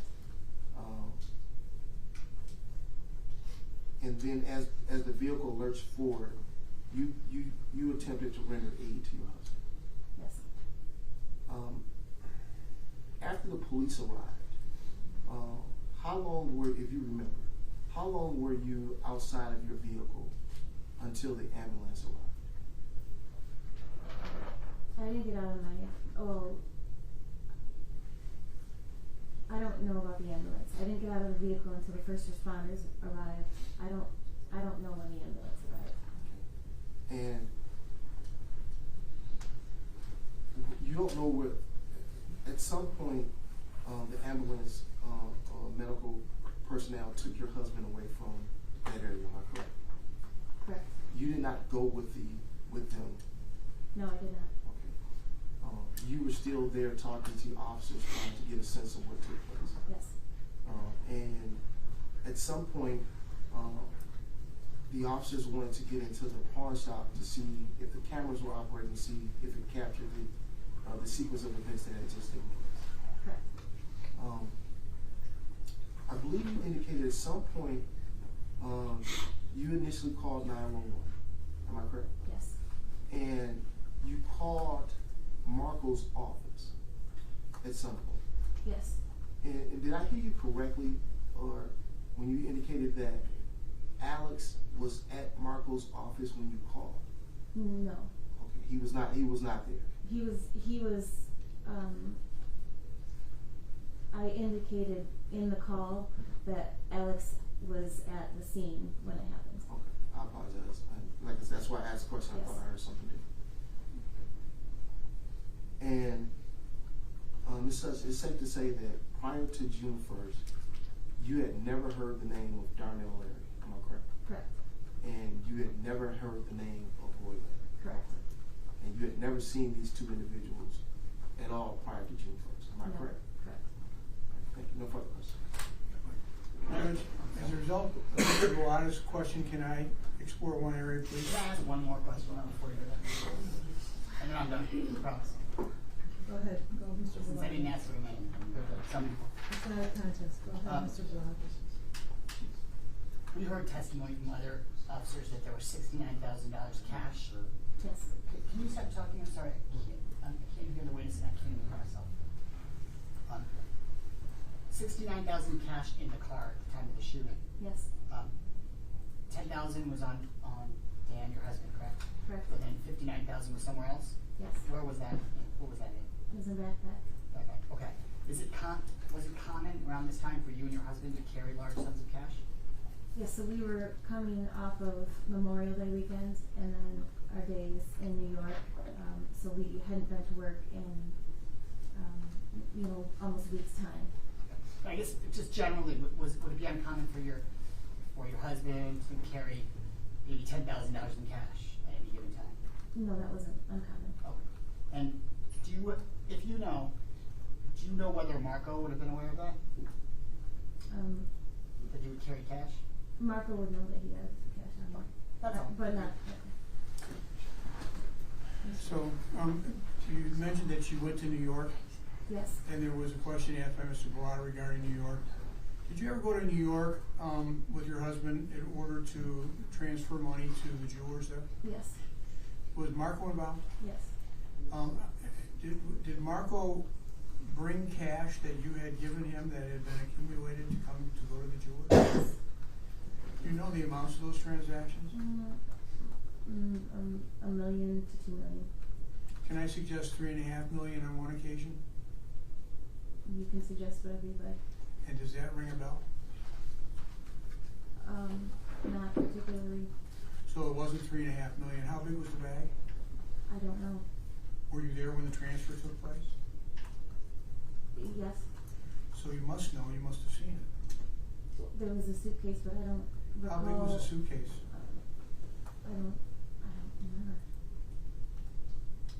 Was it a large suitcase that people would carry clothes in, or was it a small suitcase that I might carry my law stuff in? It would be a clothes suitcase, a clothing suitcase. And if there were hundreds, Yeah. could you imagine there might be more than $1 million? Yeah, Okay. How many times did that happen? twice. And you were there on those two occasions. Had your husband been going back and forth to New York between the years of 20 and 21 that you were not present? There were times where he went when I wasn't present. Were you aware that Marco had been taking money for him on those occasions as well? I don't recall Marco going with just my husband. When you did go, did you have other people there? Yes. And there were people from the jewelry store? There was my daughter. Yeah, and yes. People from the jewelry store? Yes. Daryl Hasty? Yes. Who else? That's it. Okay, on those two occasions, did you guys go to dinner together? Yes. Did you go to a place called Gallagher's? Yes. Do you know what the dates of those two events were? Offhand, I do not. Can you tell me what years they were in? Somewhere between 2020 and 2022.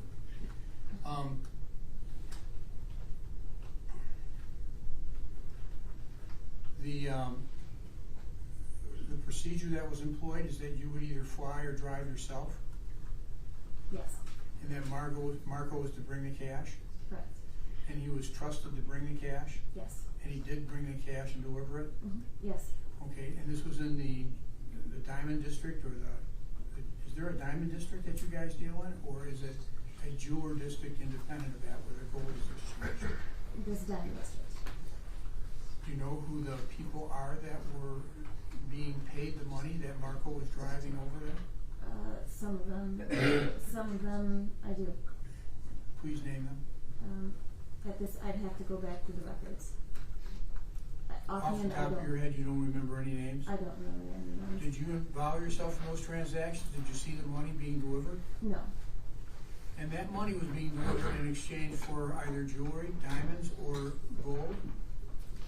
Correct. Payment for inventory. And it was, you don't know exactly the amount, but it was in the millions. Correct. And on at least two occasions, but it could have been more that you don't know about. Correct. Okay, thank you. Just a New York question, okay?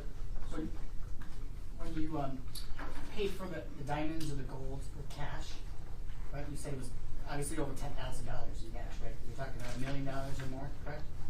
So I wasn't there for a lot of that. All right.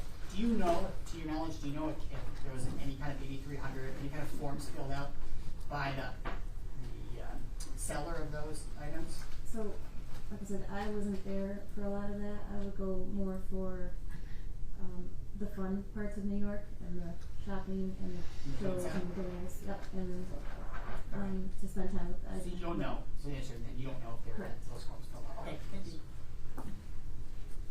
Mr. Alright. Skrinsky? I just want one question. Why did you give Mr. Bisbegas the money and then travel separately? That's what you're saying you did? Yes, Why was he given all this cash to carry?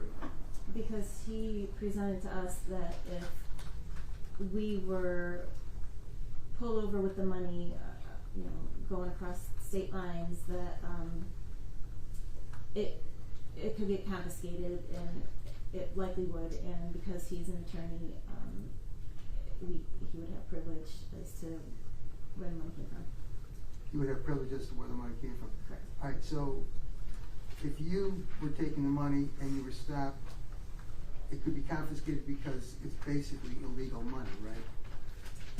We would have to prove the origin of it, or it looks suspicious. That's, we get into the evasion, the tax problems and the lack of filing the 8200s and that kind of stuff, right? Correct. Okay, thank you. You flew to New York, right? At times. At times. You don't wanna go through security with a large amount of cash, do you? No. That's the reason why you drove it, isn't it? Yes. Okay, thank you. Thank you. Thank you. Thank you.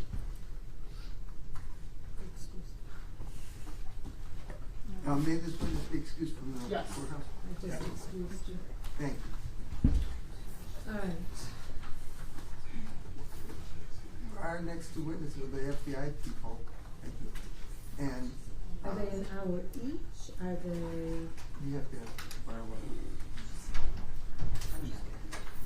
Well, from my perspective, they're not an hour each, but I don't know how long the cross-examination questioning would take. How long would one take? I could finish a direct of one in 45 minutes. They'll still have to come back. I know. Judge, I can have corned beef and cabbage brought in? It is St. Patty's. But my staff was like, I'm willing to spend I the hear you. evening I with hear you. you. But it seems my staff should not be required to do that. Right. I think we've worked them hard enough. Can I, Judge, if I may indulge the court, may I even ask the FBI agents if they're available next Yes. Friday? Let me ask this, can you get through the last three witnesses if you have a full day next Friday? I think we can. It's just a question of whether or not how much of the cross-examination. Always blaming the defense, Your Honor. Well, do, That's their go-to. That's for.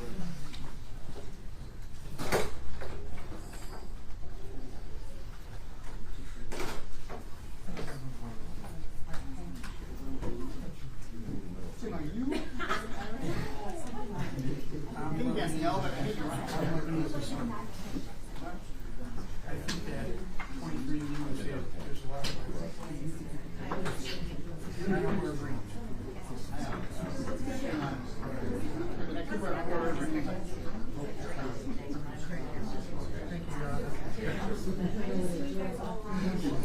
Just trying to get out of here an hour ago. I'm on overtime. I'll see you, what, Monday? Next Friday, okay. Okay. Hey. Jim. Judge,